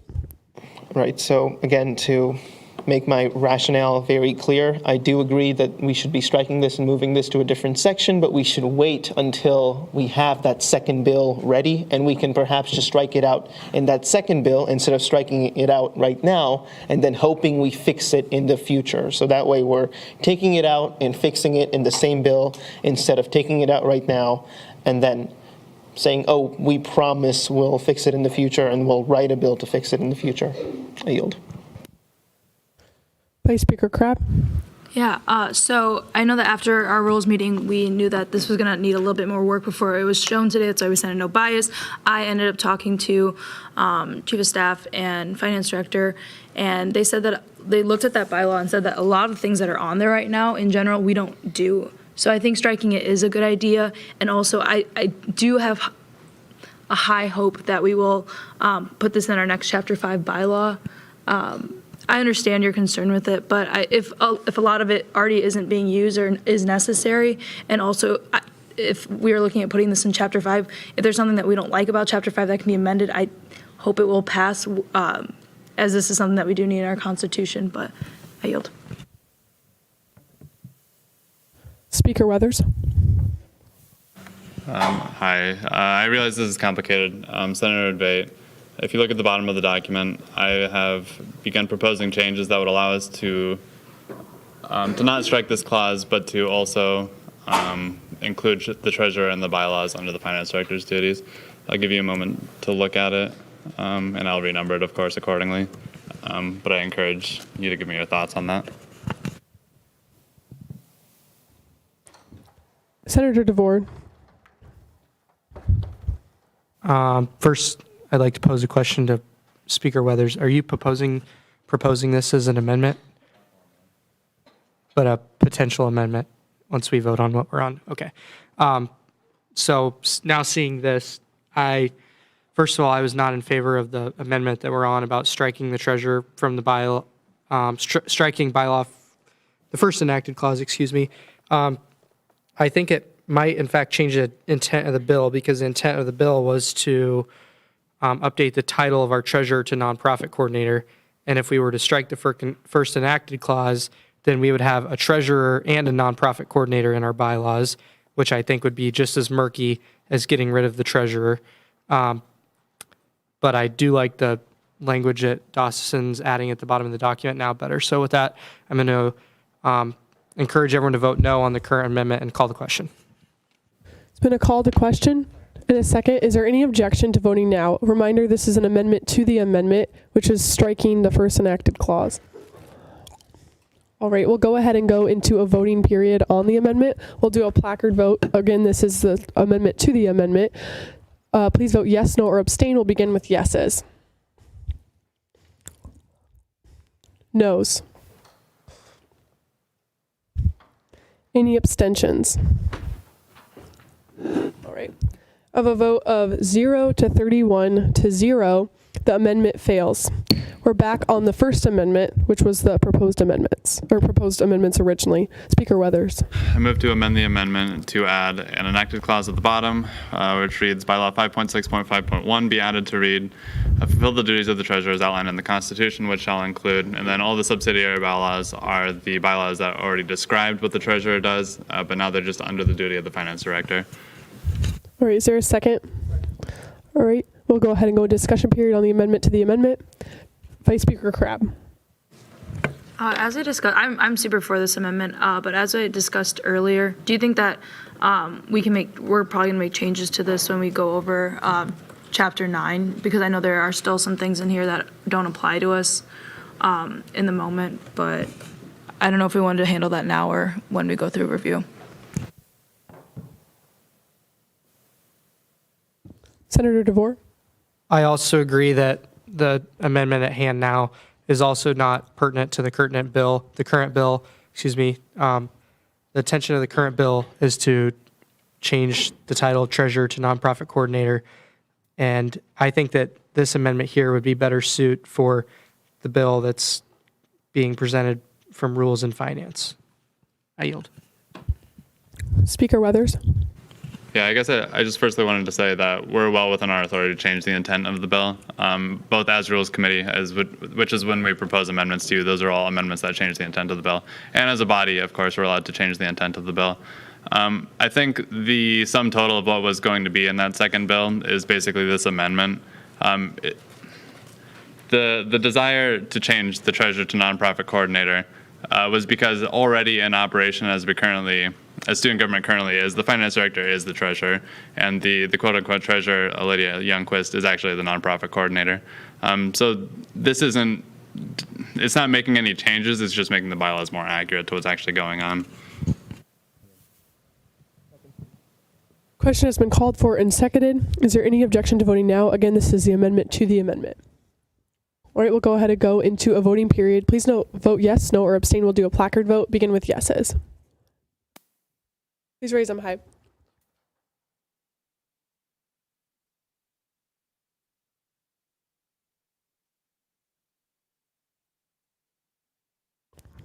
Noes.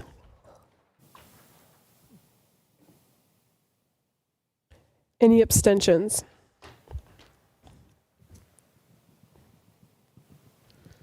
All right. Could you do abstentions one more time? So just one. Okay. Of a vote of 28 to 2 to 1, the amendment passes. Back on the first amendment.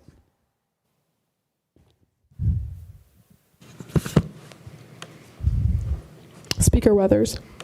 Okay, if you'll all give me a moment to make those changes, I apologize. But for now, I move to add an enacted clause at the bottom, which is pretty standard fare, that reads that all necessary renumbering be executed and all changes take effect immediately. Been a motion and a second with a new proposed amendment. We'll go ahead and go to a discussion period. Call the question. Second. It's been a call to question and a second. Any objection to voting now? We'll go ahead and go to a voting period on that amendment. Unanimous consent has been called for. Is there any objection to adding the amendment unanimously? Great, seeing none, the amendment's been added back on the main amendment once again. Call the question. Second. Question has been called for and seconded. Again, this is on all the amendments that were originally proposed. Is there any objection? All right, we'll go ahead and go into a voting period. Unanimous consent has been called for. Is there any objection to adding all the amendments originally proposed unanimously? Right, amendments have been added back on the main motion. Call the question. Question has been called for. And is there a second? Second. Is there any objection to voting now? We'll go ahead and go to closing comments with Senator Hayes. No closing comments. We'll go ahead and go into a roll call vote. Senator Advait. Yes. Adegarla. Yes. Ulrich. Yes. Brecht. Yes. Blythe. Carter. Yes. Claiborne. Crabb. Yes. DeVore. Yes. Filippi. Yes. Finaldi. Yes. Goff. Yes. Hayes. Yes. Larson. Yes. Lent. Mahoney. Yes. Rios. Yes. McCready. Yes. Patel. Yes. Paulson. Yes. Risvik. Ruli. Yes. Seth. Sayaway. Simmons. Skaggs. Stout. Strickland. Thornton. Wegmeister. Weathers. Yes. Zuber. Phillips. And Claiborne. Right. Of a vote of 30 to 0 to 1, the bill passes. All right. Now on to 2021-2-047 Policy of the Court Bylaw Updates with Senator Ulrich. Hello, yes. So, as Justice Bruick said earlier, this was some policy updates in our bylaws regarding the Supreme Court that was written by one of their justices and approved by them. It brings the doings of the Supreme Court more in line with state and federal laws. I'm not huge on the law side of things, and so I will yield my time to Justice to explain more of the technical side. Hey everyone, so this is a relatively technical bill. It's not going to be anything too fancy or interesting or cool for most people, so don't worry if you don't understand it or don't care too much. But basically the current policy of the court as it stands in 7.2.1 only gives the court two methods to dismiss a action brought before it. Those are lack of jurisdiction and the filing of a frivolous claim. As you can see, the jurisdiction dismissal ground is still in this bill. We still want that. That's obviously a very reasonable way to dismiss a case, but the issue lies with the dismissing of a case due to its frivolity. Frivolity has a very specific meaning legally. It has to do with like the factual accuracy of a complaint before a court. So if you were to bring some sort of complaint that says this person did this act to me and I want the court to punish them and give me money for it, and that's completely made up, then that would be a frivolous case. You don't have the reality, the factual reality supporting that. That doesn't come out until later into a case, more closer to the trial phase, usually a little bit before, once all the evidence has been presented and known to all parties. So at the stage where we would be dismissing a case for jurisdiction, or in this case frivolity, we would not have those facts before us. So this, what federal courts and state courts actually do in that situation is deal with the legal sufficiency of a complaint. Basically, the difference between all these facts are correct or are they not is frivolity. It's what we deal with now. Whereas what this bill would change would be the legal sufficiency of the facts. So even if every fact is true, the court can't do anything about it. So if someone were to call you a mean name and you were to sue them, even if everything you say about that is true, that would still not present a legal claim. You'd have the right to call people mean names, and the court would dismiss it for lack of a sufficient legal question. So that's basically what this bylaw change intends to do, and that's what we're trying to get put in so that we can deal with it like a real court would.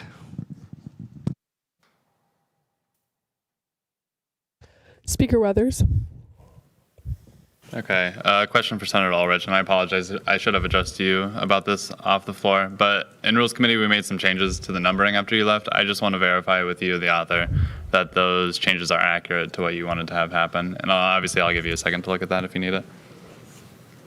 Yeah, so I hopped on the document after I left and was watching them in live action, and they are good to go. Point of information, were there some amendments that needed to be approved? Yeah, those are non-intent changing amendments, so the committee can make those without being sent to Senate. Object, sorry. Do you withdraw your call to question? Okay, and the same thing as last time, I just need to add, I move to add an enacted clause that reads, all necessary renumbering be executed and all changes take effect immediately. There's been an amendment proposed in a second. We'll go ahead and go into discussion period on that. Question has been called for and seconded. Is there any objection to voting now? Unanimous consent has been called for. Is there any objection to adding the amendments unanimously? Great. Amendment's been added back on the main motion. Question has been called for. There's been an objection to withdraw. Senator Seth, excuse me. This is just like a super minor question, maybe a dumb one, but is there a reason on my document there's like a under 7.2.1.3 the including the applicable burden of proof is highlighted green on my document? I don't know if that's like a me problem or if that's other people's problems, but for some reason it's highlighted green. And I just wanted to ask about that.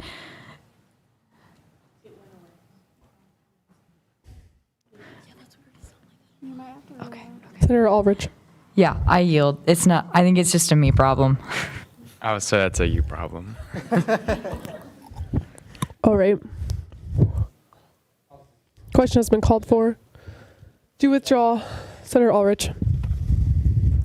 I want to yield my time to Justice. Okay, not to press it's been fixed now, but it was on my screen. So that issue was present as well. It's gone now. I don't know what the issue was, but we should be fine now. Call the question? Is that what you said? Is there a second? Or any objection to voting now? Any closing comments? Any closing comments? No closing comments. We'll go ahead and go into a voting period. Unanimous consent has been called for. Is there any objection to passing the bill unanimously? All right, seeing none. Passed. All right, moving on to new business. 2021-2-049F, adopting priorities and criteria for fiscal year 2023 with Senator Ruli. Point of information. Since that was a bylaw bill, did we have to do a roll call? No? Okay. Only on finance, I believe. Okay. All right, back on to new business, 2021-2-049F, adopting priorities and criteria for fiscal year 2023. Senator Ruli. Yeah, so this is Finance Committee's big bill of the year. It's adopting the PNC that we'll use for annual allocations and all of next year. If everybody would like to click on the document, they can do it now, or I hope sometime this week, to please look over all the changes that are being brought forth by the committee. There's a lot of them. If you don't understand any of them at all, please ask someone from Finance Committee what the reasoning is for the change. Some of them are pretty simple. Some of them are literally adding new things into PNC, new fundable and non-fundable items. I can take any questions of intent right now, but please read the bill. Questions of intent from Speaker Weathers. Yeah, will Finance Committee be seeing this bill again next Tuesday in any fashion? Yes, we will. Yes. Okay. Does Finance Committee intend to make any changes beyond the adding the priorities? Oh, okay.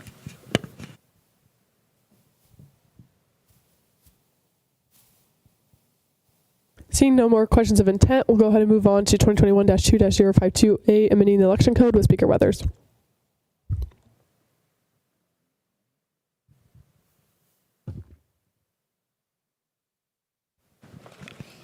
Okay. I technically have to be the author of these bills, but these changes are all from Election Commission, which include, Election Commissioner Commission Treasurer Krug is here. In fact, I'll yield the rest of my time to him if you'd like to speak. Yeah, so most of the changes have to do with trademark and the trademark rules in the campaigning section, Chapter 8. And then there's also procedures that we've added. If you have any questions, let us know, and we'll be happy to work with you. Tomorrow is the Election Commission's regular meeting from 6 to 7 in room 153. So if you want to come and ask questions. Parks Library, sorry. Yep, thank you. Any questions of intent? All right, moving on to 2021-2-050F, funding the Pumpkin Fun event with Senator Debate. This is the extremely enthralling pumpkin-related event we talked about earlier. We are currently planning on having the event the week of the 1st, and because of the timelines at hand, the event organizer, Senator Hayes, has expressed an interest in having adequate advance setup and logistics, and that includes funding. To that effect, I will now move to waive the first read on this piece of legislation. It's been there's been a motion to waive first read in a second. We'll go ahead and go into a discussion period on that. Speaker Weathers. Is it correct, Finance Director Zastrow, that the Finance Committee has already seen this bill, despite it only being on first read? Yes. Okay. Does anyone from the committee have any comments that they'd like to share now? Or what came out of the committee, I guess, on that? Senator Ruli. Yeah, we, I think the minutes were posted in the Mason's Money Zone. Some of the concerns that came out were, well, this was sent no bias to Senate. Some of the concerns were that we are funding items for student government, so this is funding us. It's funding items such as pumpkins that we typically wouldn't fund for any other club. That was basically the main concern, and the real reason, well, I mean, the main reason we're trying to waive first read on this is to, because the event is coming up so quickly, so we'd have a short time frame if we did not waive first read. Okay, a question for Senator Hayes then. When exactly is Student Initiatives planning on carrying out the event? On December 1st, which is the Wednesday we get back from break. Okay, would there be any harm in pushing it back further so there's no need to waive second read? Yeah, so the pumpkin distributor that we were talking to, it just becomes more and more of a concern to hold this event with pumpkins. As the temperature gets colder, they could be, become damaged or unusable or just soggy.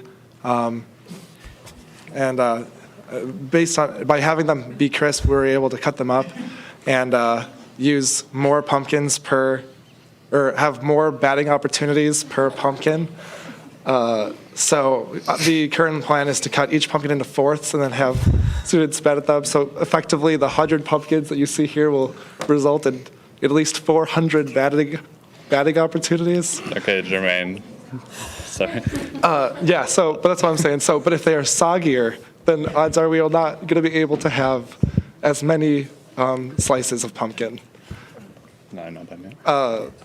No, okay. Sorry. So if we're planning on holding the event on what would effectively be the next Senate meeting, what do you think that there is real danger in pushing it back one day to that Thursday in terms of the climate or the weather? Senator Debate. I think are you saying that we could have this be funded the next Senate meeting on Wednesday? Correct. If the event is to be on when our next Senate meeting would be anyway, is there any harm in pushing it back one day further so that we could not waive second read? Right. So the goal here was that instead of having one day to prepare and go out and grab all the items required for the event, if we were to pass this earlier, that gives us at least, the thing with events is, and as SI chair, I've been pushing project leads to make sure that events are planned out at least a week in advance. So that way we can run through event authorization and whatnot. That has already happened for this specific event, but I think there's a lot of moving parts here. We're going to have to get a truck, go and pick up the pumpkins. We might have to make multiple trips. Our finance director is going to have to go out on every single trip. And right now, essentially, if we were to fund it Wednesday evening, we're essentially placing a bet that Mason has enough time in his schedule on Thursday to run around and do all those things, which may happen, may not happen. Just having extra time and extra contingencies over a day, I think, would be preferable on most events. Okay, I appreciate you for indulging me. That alleviates my concerns. I yield. Finance Director Zastrow. Yeah, I would encourage this bill to have first read waive because we can't have events during prep week. And so we can't push it back any further than that Friday, 2 days after the last Senate meeting.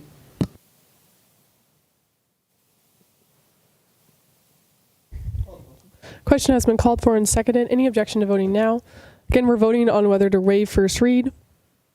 Unanimous consent has been called for. Is there any objection to waiving first read? All right. We're going to go ahead and go into the main motion like a normal bill now. Any discussion? Senator Carter.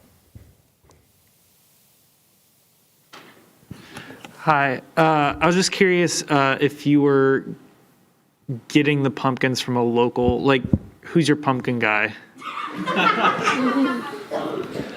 Yeah, so the pumpkin patch, I think, is only like a 13-minute drive from the MU.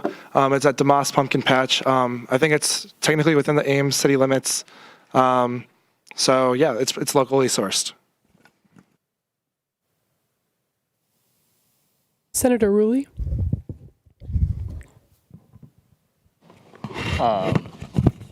This was addressed yesterday in finance as well, but I just want the entire Senate to hear it. Could the author of this bill describe how you got to the quantity of 100 pumpkins, and if you think that's a good amount for this project? I'll address Senator Hayes. Yeah, so we just thought that 100 pumpkins would be sufficient to take up a good amount of time within the day. It also would serve a lot of students. Like I mentioned before, effectively the 100 pumpkins would end up resulting in at least 400 students being able to batter the pumpkins. And according to risk management and event management, they both said that in the past, whenever smashing events occurred on campus, they were like wildly popular, even when students had to pay to participate in them. So by us providing them for free, we thought that having such a large quantity of pumpkins and so many batting opportunities would be beneficial to students, and would be able to serve the large quantity of students who we expect to participate in the event.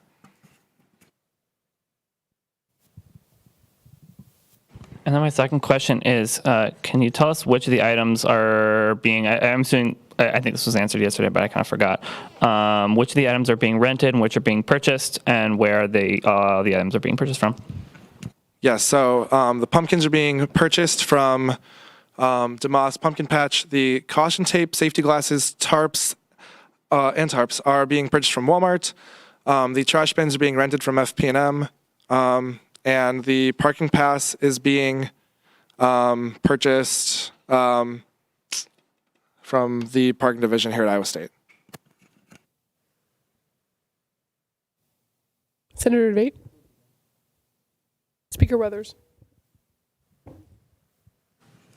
Okay, my question for the author, Senator Hayes. Do you know what it...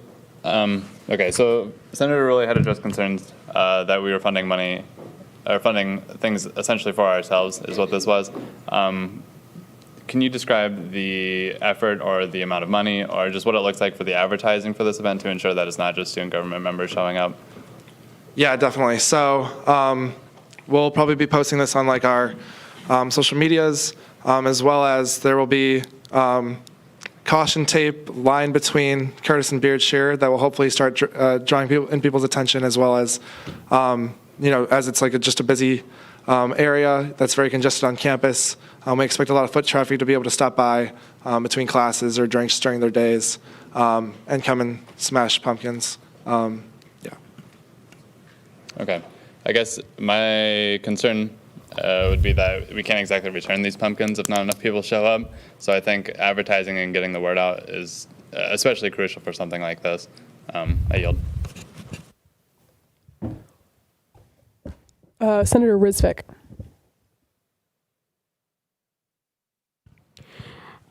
So it was briefly mentioned that risk management had some concerns. I guess what were their concerns and how were they addressed? Dwight? So I can speak to this because I have a page-long list of things we covered during our almost hour-long meeting, and all of those feedback items have been incorporated into the event planning and into the line items you're seeing here today. So for example, they wanted us to make sure the logistics were very streamlined in that we wouldn't have to carry the pumpkins a long distance. It was event management who suggested that we talk to IC Parking and set up a parking permit, set up a location such that it was right next to an ICU lot. Lot 18 is right across from the location we have for this event, and that would let us go in with the truck, park essentially just across the street from the location, and then cart the rest of the pumpkins a couple feet down to the location of the event. The other things that risk management specifically brought up was ensuring that people can accidentally throw a bat very far, right? If you're swinging at a pumpkin and you let go and it flies out, well, then we need an exclusion zone to make sure no one gets hurt. The number that we arrived at was 25 feet. That's what the caution tape is for. That's why we have essentially 200 feet of caution tape to allow for 25 feet in front of the batter, 25 feet behind the batter. If you do the math, it comes out to 200 feet of a square shape, essentially. We also are going to have multiple baseball bats on tap. So that way, as an individual's batting, pumpkin juice gets on it, whatnot, the bat starts to get slippery. We'll be able to switch it out with a new bat. This is a concern risk management had, and we'll be wiping down those old bats and keeping those in circulation. Another thing they wanted us to have was the safety goggles, which you can see up there. They also wanted, I guess this isn't exactly safety, so I won't talk on it. We also worked with the Office of Risk Management to include a waiver process, so that way all students participating in this event would have to sign a waiver releasing us from all liability that might occur as a result of this event. And we didn't write the waiver, they wrote it, so we know it's kosher legally and so on and so forth. Did you also have other questions about the event management aspect, or did that answer your question? No, that answered my question. All right, Thank sweet. you. Thank you so much. I yield. Senator Brecht. Okay, yeah, just a couple of questions that I'm sure you have the answer to. But I know this is happening on the 1st, but like what time? Yes, so the time will be set up, I think, is at 9:30, and then from 10 a.m. to 3 p.m., the event will be going on. I'll be there the whole time. And then at 3 p.m., we'll begin teardown, assuming it even goes that long. Awesome. Okay, and then we also keep mentioning bats to like smash the pumpkins, but where are we getting those bats? I personally have baseball bats. Okay, awesome. Sounds Senator DeVore.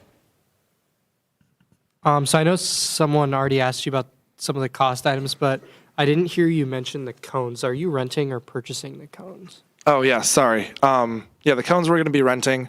Okay. I don't remember the exact supplier. It's somewhere nearby. I think each cone is, it's only $5. I think it's $4, but then like on top of tax, it's going to come out to be maybe around $5. Okay.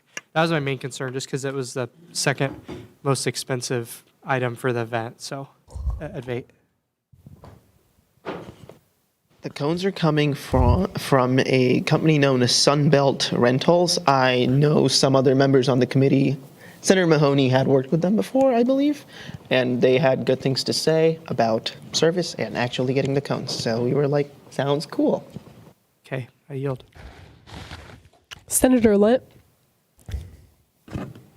So Senator Brecht actually asked two of my questions that I had, so that's perfect.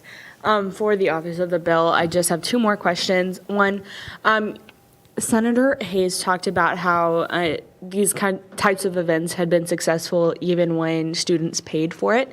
The cost of this was a concern that I had. Is it a possibility to have some sort of paid admission for this event? Senator Hayes. I do not believe that as an organization we are allowed to receive payments. I'll yield. I can take that as an answer. That answers my question. We can require people to pay money. We say that we can't have our members pay dues. That's in our bylaws. There's nothing saying that we can't have people paying to be part of an event. But I do think that my personal general philosophy would be we have a lot of money students have already paid to receive the services that student government gives out. So if we decide that this is something worth having, I think that we shouldn't require people to pay money for it. Okay. And then my second question is what is the smashing orientation? Is this like a downward smash? Is this a horizontal smash? I would just like a little clarification on that. Right. So, so the way that this works is there's a tee, a baseball tee, and then a chunk of pumpkin will be placed on top of the tee. Someone will be handed a bat. It will be batted at in a direction that is in front of Beardshire, headed towards Curtis. where there will be no one standing for 25 feet. And that's how batting is operated.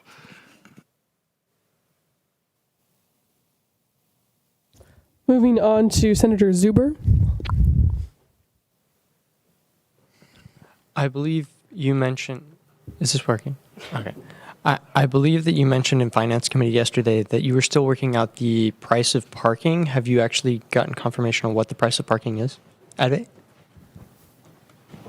I'm not sure if this is a busy time for parking, but we got a response that did not include a price. So I think we're still waiting on that. But I believe $50 should be more than enough to cover parking for a single day for an event. Okay, I yield. Senator Ruli. Senator or Vice Speaker Crabb. All right. Once again, if you're going to vote no on a bill, I always say that you should say something and why you're doing that. I don't like this bill. I think that it's an incredibly poor way to spend students' money. I think that since this is coming out of Senate discretionary, this is also probably a bad argument, but I think that this could definitely go somewhere else, maybe to a club organization. But I wanted to state why I am voting no on this bill. Senator Wegmeister. I'd like to yield my time to Senator Hayes. Yeah, sorry, I just heard a couple things I just wanted to clarify. So basically, I remember Dustin was talking about how we can't return the pumpkins. What we're planning on doing with them afterwards is we're going to have all the remains taken over to the ISU composting facility, where I've already been in contact with them, and they seem more than happy to have over 100 pumpkins worth of compost added to their bins, as well as. Previously, Senator Mahoney had expressed this opinion to me, whereas if you look at it, even if we are spending the full $390, which is unlikely because we're overpaying, right? Or we're expecting to be funding more than what we're actually going to be paying for parking, as well as we might be $1 or $2 over on a couple of the other items, just to allow for us to purchase them, but. Yeah, when you divvy it all up, it comes out to us spending roughly 95 cents per student that gets to participate in this event. And so I think that if we were able to spend less than $1 for someone to come out and have, an event that shows off student government as well as, allows people to just have fun, I think that is a great way to serve students on campus. I know that I'd enjoy it, and I know that a lot of you in the room probably would too. Yeah, I think that as well as we also just fund, many events for ourselves as student government. I don't think that this is necessarily any different besides that it just seems to be for the enjoyment of students, which hopefully is something that we can all get behind. Senator DeVore. Sorry for the abundance of questions on a simple bill, but you also mentioned tees now. So what's the source of the tees? I personally own a baseball tee. And then I know you mentioned you were cutting the pumpkins into fourths. So are you doing that on campus before the pumpkins come here? And how are you doing that? Gotcha. Yeah. So some of the committee members and I are planning on just doing that not on campus. So it's not a risk management or anything related to the university. But yeah, it's happening just off campus within our own time in our own homes. Yeah, before the event. And then I guess I also share some sentiment with Vice Speaker Crabb on the usefulness of student dollars for this event. While I think that some students may get enjoyment out of this, I also think it's a interesting way to spend $400 of student fees. I think that this money could go to some other more meaningful and impactful events that we as student government have the potential to offer. So that's why I will probably also likely be voting no on the bill. Thank you. Does someone want to extend their time to Director of Sustainability Smith? Senator Claiborne.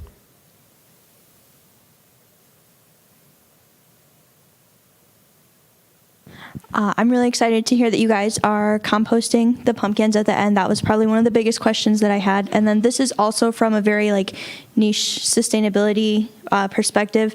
Are you guys going to use single-use paper towels to wipe off the bats or old T-shirts? Have you given any thought to that? I guess we haven't really decided. In my head, I had pictured using single-use paper towels, but I have rags we could bring. That's totally fine by me. If somebody else has rags they'd like to provide, that's cool too. I have some old T-shirts that I would really appreciate if you took them off my hands. So, Senator McCready. All right, so just a question for Senator Hayes, just a quick curiosity question. As senators, would this count as an outreach credit if we do participate in it? Or for Senator Crabb or whoever can answer the question for me, I don't know who to ask. Yeah, I guess for senators, I'm in charge of determining whether or not something is an outreach credit. The event as described is not for the advertisement of student government. It's for students to have fun. I'm inclined to say no. I mean, if the event were to change and there were to be a big poster that says brought to you by student government, talk to student government members, then maybe so. But as it stands, I don't think so, no. Senator Ruli. Speaker Weathers brought it up earlier, but I also have some concerns about how this is going to be outreached to let everybody know. Are you planning to work with PR and outreach to do anything to display this event? So this was actually a big part of our discussion in committee as we were planning this event. One of the things that came up is we wanted to ensure that we had big student government banners there. I'm not if any of you are aware, we have a sort of big poster for student government actually right in the overhead cabinet over the speaker's desk. We would be planning on having that out there to make it clear which organization was bringing this event to students. We were also planning on reaching out to PR. We haven't actually, but we are planning on reaching out to PR and giving them the opportunity to, hey, we're going to have a lot of students walking by. If you'd like to set up a desk near the entrance and sort of just have flyers to hand out to talk to people about student government, you are more than welcome to do so. We are also open to, if you think there's even more ways we can make it abundantly clear where this is coming from. The waivers actually that the students sign will clearly say you're signing this for student government, so I'm pretty sure students are going to be very aware of who the event is being put on by. But yeah, we're also open to working more with either Senate leadership or the PR committee to make this even more of a, hi, this is Senate doing a fun thing for you just before Prep Week event, what have you. I don't know if Senator Hayes has something to add to that. If whoever's time it is would like to extend the question to them as well. Oh, it's yours. Yeah, I mean, I am on PR. I'm sure I could get some of my friends and directors of PR to assist in this project. Bryce already looks so excited. Great. And then I can kind of express my opinions on the bill. I think this is an objectively fun event to be put on by anyone, but I think a question we have to ask ourselves, is this an event that student government wants to put on? Is this a look that student government wants to be displaying to everybody? I think we should be very critical whenever we fund money for ourselves, because like Senator Crabb said, this could be going to organizations to be put to other things that can benefit clubs and a large part of the community abroad. So I intend to vote no on this as well. Senator Stout.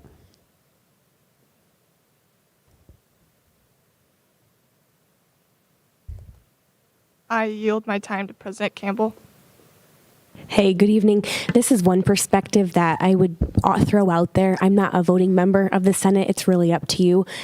So I've had 2 professors now cancel class, both on a Thursday evening class and a Friday class. I am paying tuition for those classes, but it was kind of a relief. It was fun to hear that they're giving us that break. And I just want to say, I mean, we do so much work in student government to fund awesome and incredible organizations. And we have a lot of students on campus that haven't interacted with us as student government. And this might be a way to reach students that might not traditionally think of us as a place they want to spend time or interact with. And so I really appreciate the fiscal conservativeness of being mindful of that. But at the same time, I mean, who are we connecting with here? It might bring in a new audience. I think a sense of well-being coming from smashing a pumpkin, I really am putting it on my calendar. I hope to make it out if we send money towards this. So that's really just a perspective that you don't have to take that into account, but I am paying tuition, but I also was excited when a class got canceled. I think from a holistic perspective, what's the value this is adding? I really am mindful of the brand of student government, but again, I'm all about connecting with students and let's meet people where they're at. Senator Carter? Yeah. Could we? I mean, there's been a lot. I kind of want to echo what President Campbell just said, but I think that the fiscal conservative discussions have been really good, and there's been a lot of discussion about the cost of this. Could we get an estimation of like what amount $390 is?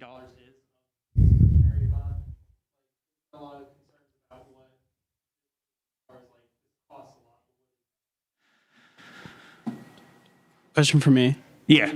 Let me pull up MZ's Money Zone. So Senate discretionary currently has $17,150. So yeah, pretty small portion of it. I'll also say I have to add between $10,000 and $30,000 over winter break. So far we've spent a little. Actually, I just did a transfer that'll take us just below 17,000. So Jacob Ludwig is saying it's 2%. He's whispering in my ear. And then we'll have to add between 10 and 30,000 over break. So we've currently spent about 13,000, and then we'll be adding more as well.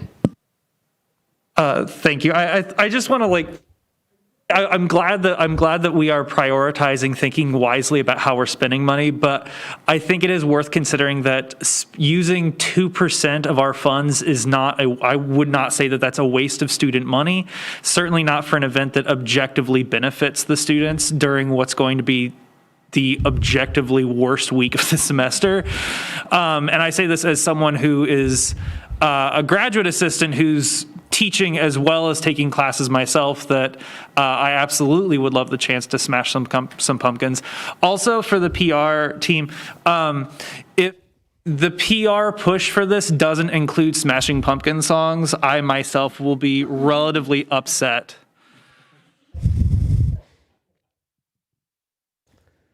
Senator Mahoney.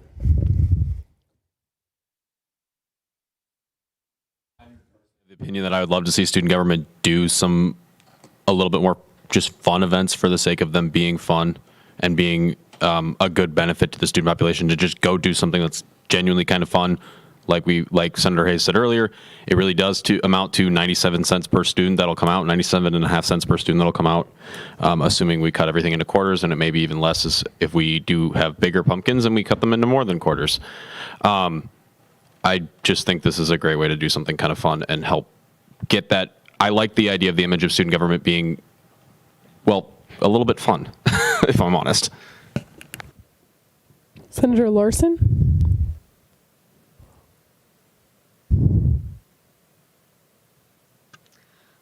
I have two questions. One is, will people be able to bring their own pumpkins to this event? Like if they have them left over from Halloween, like carved or uncarved? Because we were just talking about that, how Senator Seth has leftover pumpkins, and I was supposed to be the original provider of the pumpkins, but I brought up that, back in Illinois, we've had too much frost. So now a lot of the pumpkins are rotted, but I still have some left over in my dorm, about 15 pumpkins just kind of chilling there. So I'd be happy to provide those for free.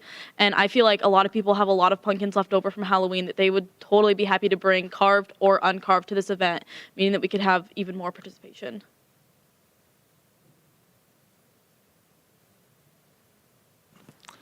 Yeah, I mean, especially if you want to personally help out with the setup of this event, we could come and pick up those 15 pumpkins from your dorm room. That seems like a great idea. And additionally, I mean, that could be part of the PR push, is to have people bring their leftover Halloween pumpkins to the event, or just pumpkins that they have in general. Thank you.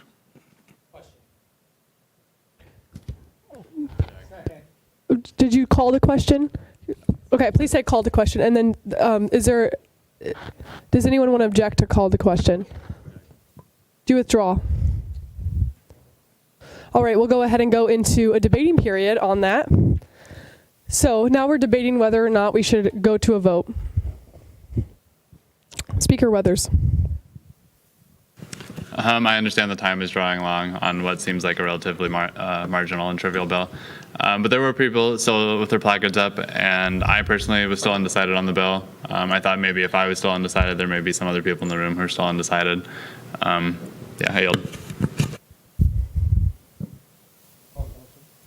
Right, question has been called for and seconded. We'll go ahead and go into a vote on the objection. So if the objection sustains, we're going to go ahead and go back onto the debate. If it fails, then we're going to go to a vote. So please vote yes, no, or abstain. Starting with yeses.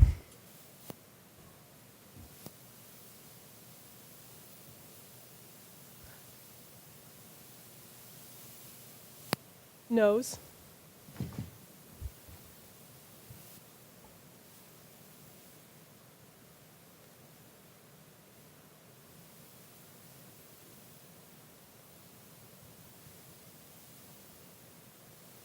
Wait, hold them up one more time. Excuse me.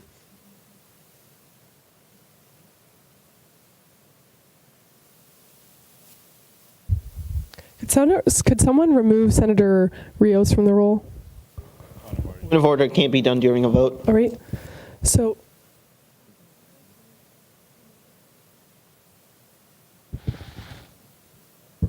okay, can we do a revote? We'll start with yeses.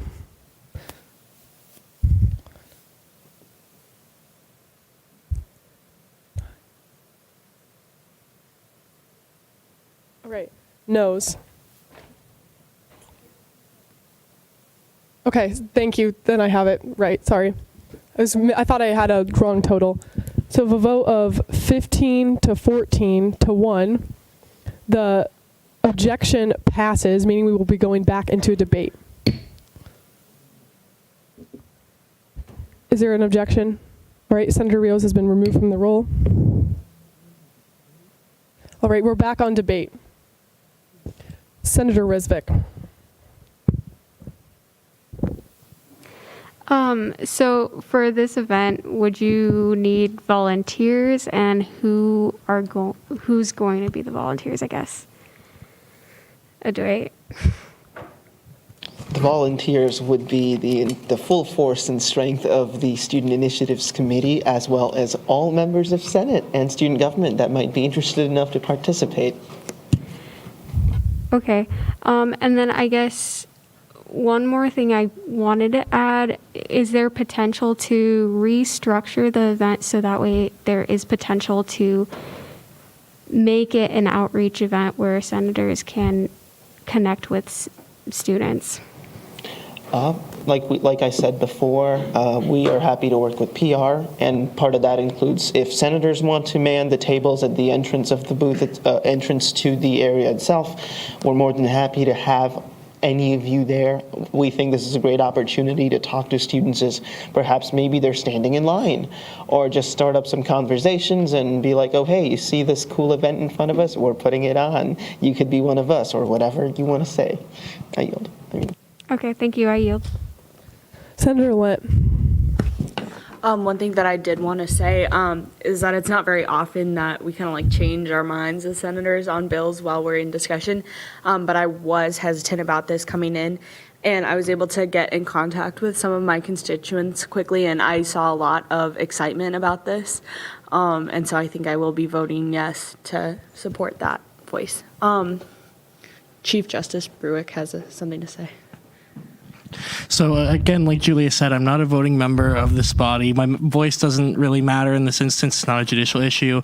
But as a member of student government, I think it's important to bring up that we have a certain type of reputation, and that reputation is sometimes bad. As we've seen, there's some negative PR around us, and some of it's very good. But we definitely are seen or try to portray ourselves as this fastidious, proper, formal organization, and that doesn't really reach students very easily. I mean, not a lot of people are into that. Not very many people want to come and sit through at this point, 2.5-hour Senate meeting, potentially longer, and that's totally reasonable of them.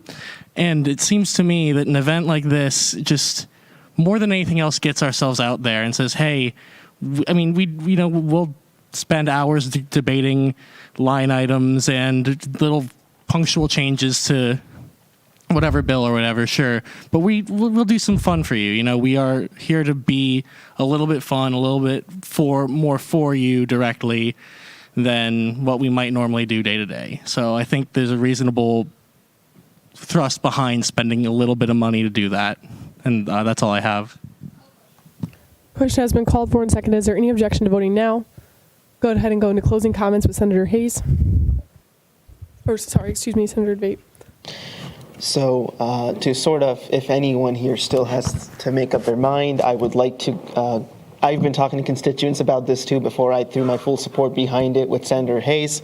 And part of the critical reason why I switched from, oh, why are we spending money on this, to, oh, wait, I think this is going to be really cool, is I asked a couple of my constituents in my engineering classes about this. And their answer was, and I quote, heck yeah, I bleeping would smash a pumpkin if I'm walking past a pumpkin smashing event on Central Campus. As has been said before, this was probably a fantastic PR opportunity. It's a really good opportunity for us to be innovative in the sort of image we're portraying out to students. We can be out there instead of sort of being, I don't want to say cloaked bureaucrats in the room, but connect with students in a way that they are responsive to, sort of set up a we can be a fun organization as well vibe. I mean, I'll be the first person to say, you know, strict adherence to the rules and Robert's rules and all that is cool, but that has a place, and that place is within this meeting. I feel like our student-facing site needs to be a little more dynamic and fun and engaging. To sort of go off the fiscal conservative argument that has been brought up, I think this is a really good chance to have this event at a reasonably low price. A good amount of the cost is actually being offset by the event sponsor having a lot of items on hand, such as baseball bats and tees. Pumpkins are also really cheap from the way this event has been timed. We're getting the pumpkins at $1.50 each, which is rather low for a single pumpkin. And I think this is a really good way to have a good event that's fun at a very reasonable cost. We also have an individual who's willing to take the lead and is committed to already being there the entire day. I know I'll be there a good chunk of the time. SI committee members have also made commitments to be there. So we're going to have, we're not going to be shortchanged on how much personnel we can have on hand. We're also taking safety first. That aspect has been taken care of. Going through the event op process and risk management takes a lot of time. I know Senator Hayes has been sitting through that. We're fortunate enough to have someone who's taken the lead on this, and I think this is a really good chance for us to reach out and, again, be innovative and sort of put that fun and engaging aspect in front of students. With that, I ask all of you to vote yes. I will yield at this point. With that, we'll go ahead and go into a voting period. We'll do a roll call vote, please. Yeah, we did that to begin with, didn't we? Yeah. Yeah. I believe it was UC. So anyway, all right, we'll go ahead and go into a vote on that. Please vote yes, no, or abstain. Advate. Yes. Adagarla. Ulrich. Yes. Brecht. Yes. Blythe. Carter. Claiborne. No. Cooper. Crab. Yes. DeVore. Yeah. Philippi. Finaldi. Goff. Yes. Hayes. Yes. Larson. Lent. Mahoney. McCready. Yes. Patel. Paulson. Risvik. Yes. Ruli. Seth. Sayaway. Simmons. Skaggs. Stout. Strickland. Thornton. Wegmeister. Weathers. Zuber. Phillips. DeVore. And Ruli.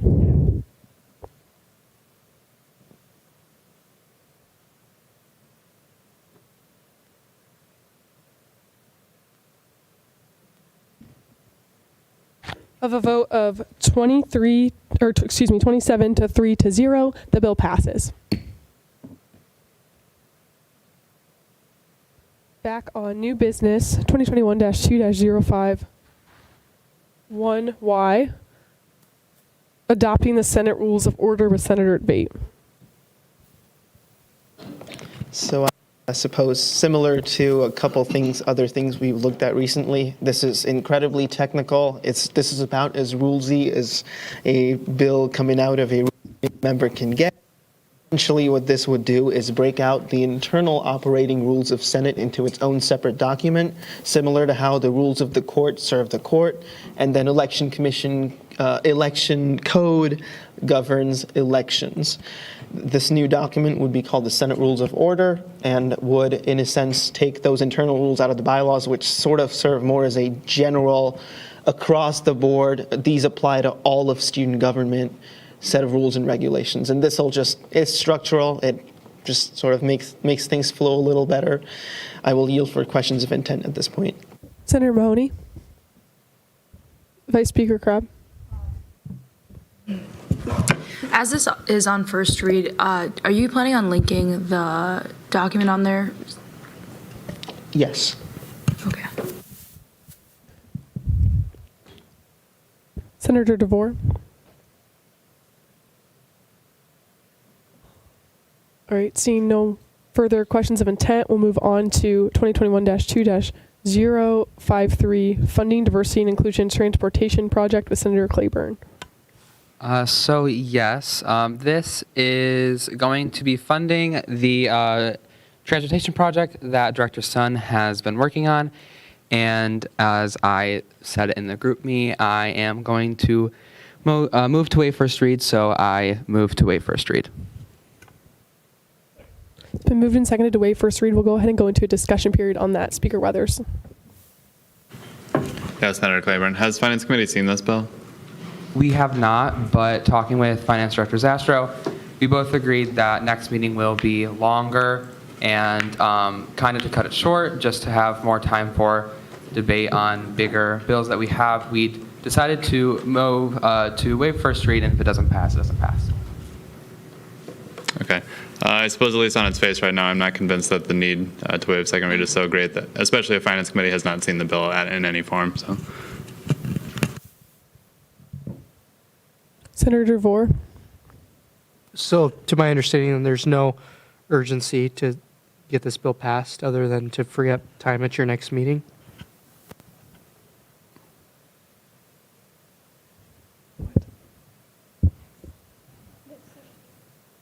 Okay, I withdraw my question.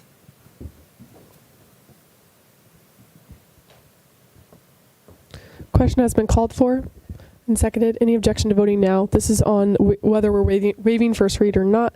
We'll do a placard vote. Please vote yes, no, or abstain. Start with yeses. Please hold them high if you're voting yes.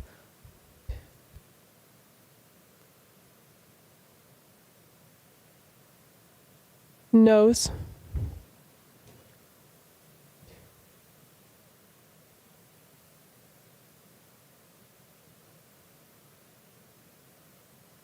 All right, of a vote of 13 to 16, abstentions, excuse me. A vote of 13 to 16 to 1, this fails, so we'll just go back to questions of intent.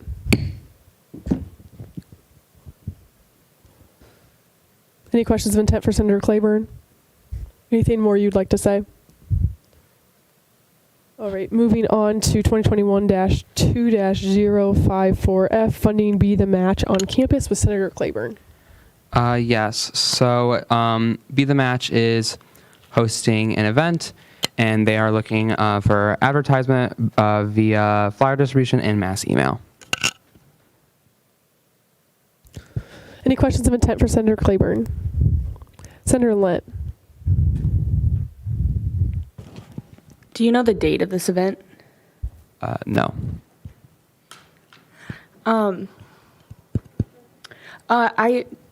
Point of order. Only a senator may ask a single question of intent. Can I move to waive first read on the basis of... Can I explain it once we get into debate? You are motioning to waive first read? Yes. All right, is there a second? Okay, we'll go ahead and go into a discussion period on that. Senator Debate. Or, sorry, excuse me, I'm going to start with Senator Lent, and then we'll move over. So we don't know the event. Okay, Zastro has something to say. Can I say my thing and then you say your thing? Yeah, thank you. I don't know the date of this event, but this is for a really close friend of mine, Sky Toyne, who is going through leukemia treatment at Mayo Clinic and is looking for a bone marrow transplant. And so I think anything that we can do to free up this as soon as we can. I know that we don't like to waive first read whenever we don't see like an immediate financial need, like with the date of the event.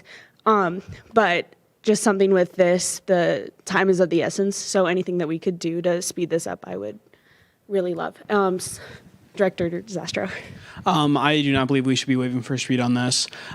Personally, I do not believe this organization is funding eligible. This is something I communicated with them, and they wanted me to write a bill so that Finance Committee could give them a hearing. They've not yet had that hearing. They don't have $20 of income per student member, and there's no exception that would immediately apply to them on its face. So before this sees Finance Committee, I don't think we should fund this. Also, when we're giving out new funds, and a representative from the organization needs to be here. That's in our bylaws. So I don't think this is right for funding it. Motion. Senator Lett, could you repeat what you said? I withdraw my motion. Okay. So back to questions of intent for Senator Claiborne. Point of order, a motion has been made and is now the property of the body. It cannot be withdrawn by the sponsor and must be voted We'll on. keep discussing then. Senator Advait, did you have something to say? Question has been called for. Is there a second? Go ahead and go into a voting period on that. We'll do a placard vote. Please vote yes or abstain. This is on waiving first read. Starting with yeses. Noes? Any abstentions? Or vote of 0 to 30 to 0. The waiving first read fails, so we'll go back to questions of intent. Any questions of intent? All right, seeing none, we'll go ahead and go into closing announcements for this evening. Director of Sustainability Smith. There's a new survey open for the Climate Action Plan. Right now, the city is looking for input on the potential targets of the plan. I think there are 4. I sent the survey in the GroupMe. So please take that, share that with your friends, your group chats, your constituents. It's really important that we get student input because we make up close to or just over half of the Ames population. So it's really important that you guys are sending this to people. Finance Director Zastro. So just echoing what I said earlier, please read the priorities. Please consider them. Next week we have PNC election code. We'll be electing a new vice speaker. There's going to be a long meeting. I would be surprised if we didn't close out the MU, so please be prepared. I'm 100% serious about that. Aside from that, this was a really good meeting. I think there was a really productive conversation. Appreciate all of you. Thank you.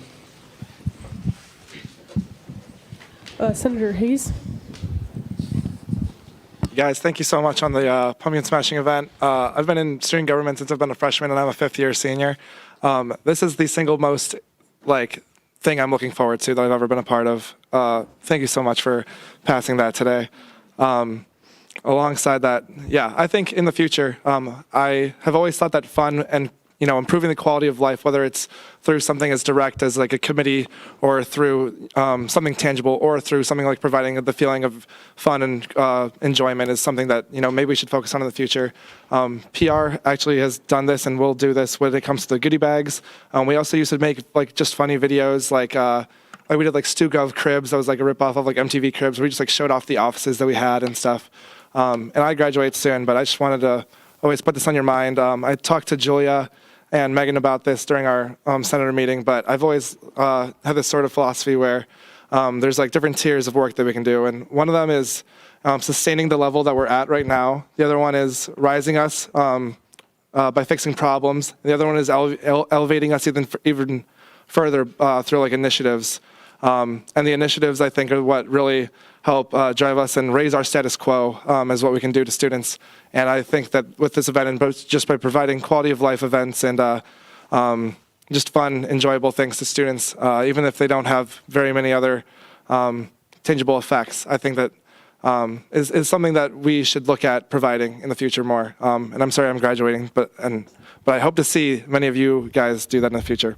Thank you all. Director of Affordability Anderson. They told me that you had your placard up. Oh, Julia, excuse me. Guys' names are confusing. Director of Affordability Emeritus. Am I right? No, I'm kidding. Hello, and we are on the home stretch to Thanksgiving break. Congratulations on an awesome semester. I'm just here to say hello, and this is the last touch point I'll have with all of you in person before the Director of Diversity and Inclusion application closes. That's going to be the 22nd on a Monday. So please, if you have questions, don't hesitate to reach out to Alejandra, reach out to myself, Jacob Ludwig, Megan, Sophie. So please those are open channels of communication. And then my last point, I had one, and it's not coming to me. Have an awesome break. Senator Ruli. Yeah, I also wanted to, I guess, echo some of the sentiment. I really enjoy the discussion on the bill. There's not many times like someone can come in and be so hard, like stuck on voting no, and then just good discussion changes people's minds. I think it starts with raising the concerns. It just because it's a funding bill doesn't mean it's like just cut and dry. I think it's good to have discussion on bills, and it's really important to raise the concerns so that we can talk about them. And I really enjoy the conversation, despite it being a $400 bill, which is typically a lower amount, but it's fantastic. I'll stop talking, rambling. Senator Zuber. As many of you might have seen in the group chat over the weekend, I traveled to Chicago with our varsity Overwatch esports team. It was a pretty big event. There were 11 teams there, and we actually did a lot better than anyone would have anticipated. The first round, we knocked out DePaul University Academy, and then we lost to Illini Esports, and then we went down and we crawled our way all the way back through the losers bracket, winning against Loyola Marymount and a local team called Rolling Ronalds, and then faced Illini Esports Orange again and then beat them that time, putting us third place into the tournament before we finally got knocked out of the losers bracket. But the only two teams to beat us were actually semi-professional teams. We had knocked out every other university team, and so I was really proud of our esports team there. If you watched any of the streams, thank you. It was really, really fun. All of the players loved it. We did place third, but unfortunately the money was split between only the top two teams. But everybody was really, really thankful for the funding that student government provided. One player at the very end of the tournament mentioned that it was everything he had ever dreamed of. So, I thank you all for passing that funding bill. Senator Advait. Senator Advait, excuse me.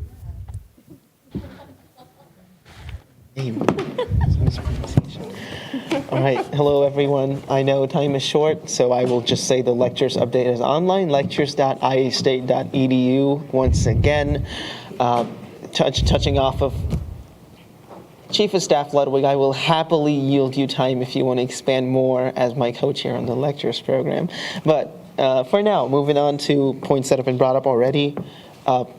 I really enjoyed the debate tonight. Like, that is truly the point of having a parliamentary debate, is for all of us to put our true feelings out there, sort of rationally analyze each of our arguments, and then change our minds or not based on those. Either way is fine. And also, we do need to hold each other accountable. And nothing makes me happier than all the questions that we had tonight, because that means we're doing our jobs. We're doing our due diligence, and please keep doing that. That was really beautiful. Going ahead, as we get closer to the event, to reflect what Senator Hayes said, I would ask all of Senate to sort of help out. Like he said, we can sort of elevate ourselves, reach out to students better, so great opportunity to do that. Sort of on a different tangent here now. I'd like to talk about our committee minutes situation. This is something I sort of brought up to a couple committee chairs in the office, and we all seem to be sort of on the same page here. First of all, I was looking through chapters 21 and 22 of Iowa Code earlier. Those are the chapters that enforce open meeting and open record requirements on all public bodies. You might have heard of those referred to as the Sunshine Laws. Those rules do not have a requirement for hour-minute timestamps and so on, and the level of detail that we're currently trying to hold committee chairs to. And just to sort of expand on that, we're now asking committees to have minutes held up to such a detailed standard that even Finance Committee wasn't doing before this. And in the past, Senate has made the decision that Finance's minutes were intensive enough that they warranted a paid clerk to take those minutes. So essentially now, as a chair, I have to ask a committee member to volunteer to take those minutes. And what I'm seeing is, first of all, no one wants to volunteer, right? It's really hard work. So only the most dedicated one of the more dedicated members of my committee are going to volunteer. And because it is so intensive, it essentially takes them out of the conversation, which is something no committee chair wants, right? So I think we need to take a hard look at how our minute structure is. If we're keeping it the same way, perhaps we need clerks. I'm not making a statement one way or another, but I think this is something we should talk about. Also, putting this out to the other committee chairs. If you have thoughts, I'd love to talk and see where we can go with this. Other than that, if my mentees could meet me after the meeting, that would be great. And if I could also talk to perhaps Bryce over from PR real quick, that'd be fantastic, just about the pumpkin event. Other than that, have a great break. I think we all really, really need a little bit of a break from the whirlwind this semester has been. So I truly hope you enjoy a great Thanksgiving, and I'll see you on the 1st. I yield. Okay, closing announcements from Vice Speaker and Speaker. Okay. I'm gonna cry. I love crying though. It's very healthy. So this is my last meeting as Vice Speaker. I want to thank you all for the very good conversations, everything. They've helped me feel during my time as Vice Speaker. Thank you for all the criticisms. I really appreciate it. I think it has helped me with my leadership role now and hopefully in the future as well. This is an incredible body. My first thought when I saw everyone that got elected, I was like, this is going to be the best year of student government yet, and it has been, and I'm so happy to have been leading this insanely talented group. SI has been kicking absolute butt, PR is doing insane work, DEI, Alejandro's not here. This year is so good, and I am so happy that you're all here in this room to share it with me. I want to thank Dawson as well. Not only is he one of my best friends, but just like a good partner in crime. It's been really cool to work with you, and whoever's the next Vice Speaker is I'm already jealous of them. You're gonna have such a great time. Speaking of next Vice Speaker, that bill's gonna be up at our next Senate meeting. If you have any questions about the role, please do let me know. It is a very intensive role. If you look at the bylaws, it doesn't look intensive, but it is a lot of work. And so I would make sure to talk to myself and Dawson, or also previous Speaker Ludwig. So it's an incredible way to get involved more in student government. There's a lot of tough conversations that go along with being Vice Speaker and Speaker, and I'm really happy to have had them all with you this year. I also do want to say thank you to Jacob Ludwig. He encouraged me to run for Vice Speaker. This is something I never thought I could do. And so I want to talk to all the leaders in the room, but make sure you're uplifting other people that may want to get into leadership positions because they might not think that they can. And then I also want to take something, President Campbell has said this, I don't know if it's been in articles or I think I heard it when we went to the Big 12, but she said, if not me, then who?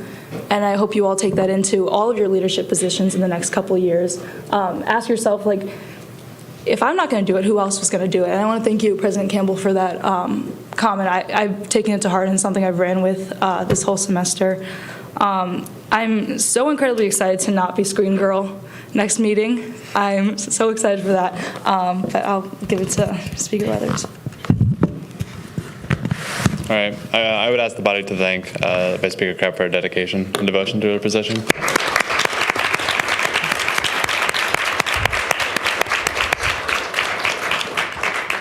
She'll still be around for the next week, but this is the last time we'll see her as a body. So she's done an excellent job. She's been very devoted. To that end, when we do seat a new Vice Speaker in the next next meeting, she's completely right. It's not just a title, it's a full-time job, more or less, at least a part-time job. It takes a lot of effort, it takes a lot of time.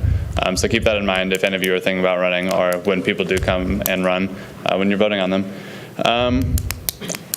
Broken record, what a surprise, but what a great debate we had tonight. I voted no, and call me a hypocrite, but I'll still be out there smashing pumpkins if the money's already spent. Yeah, I don't think I have too much else to say. Ex officio Poundstone and I met today, and we've been talking about the now named Local Affairs Committee.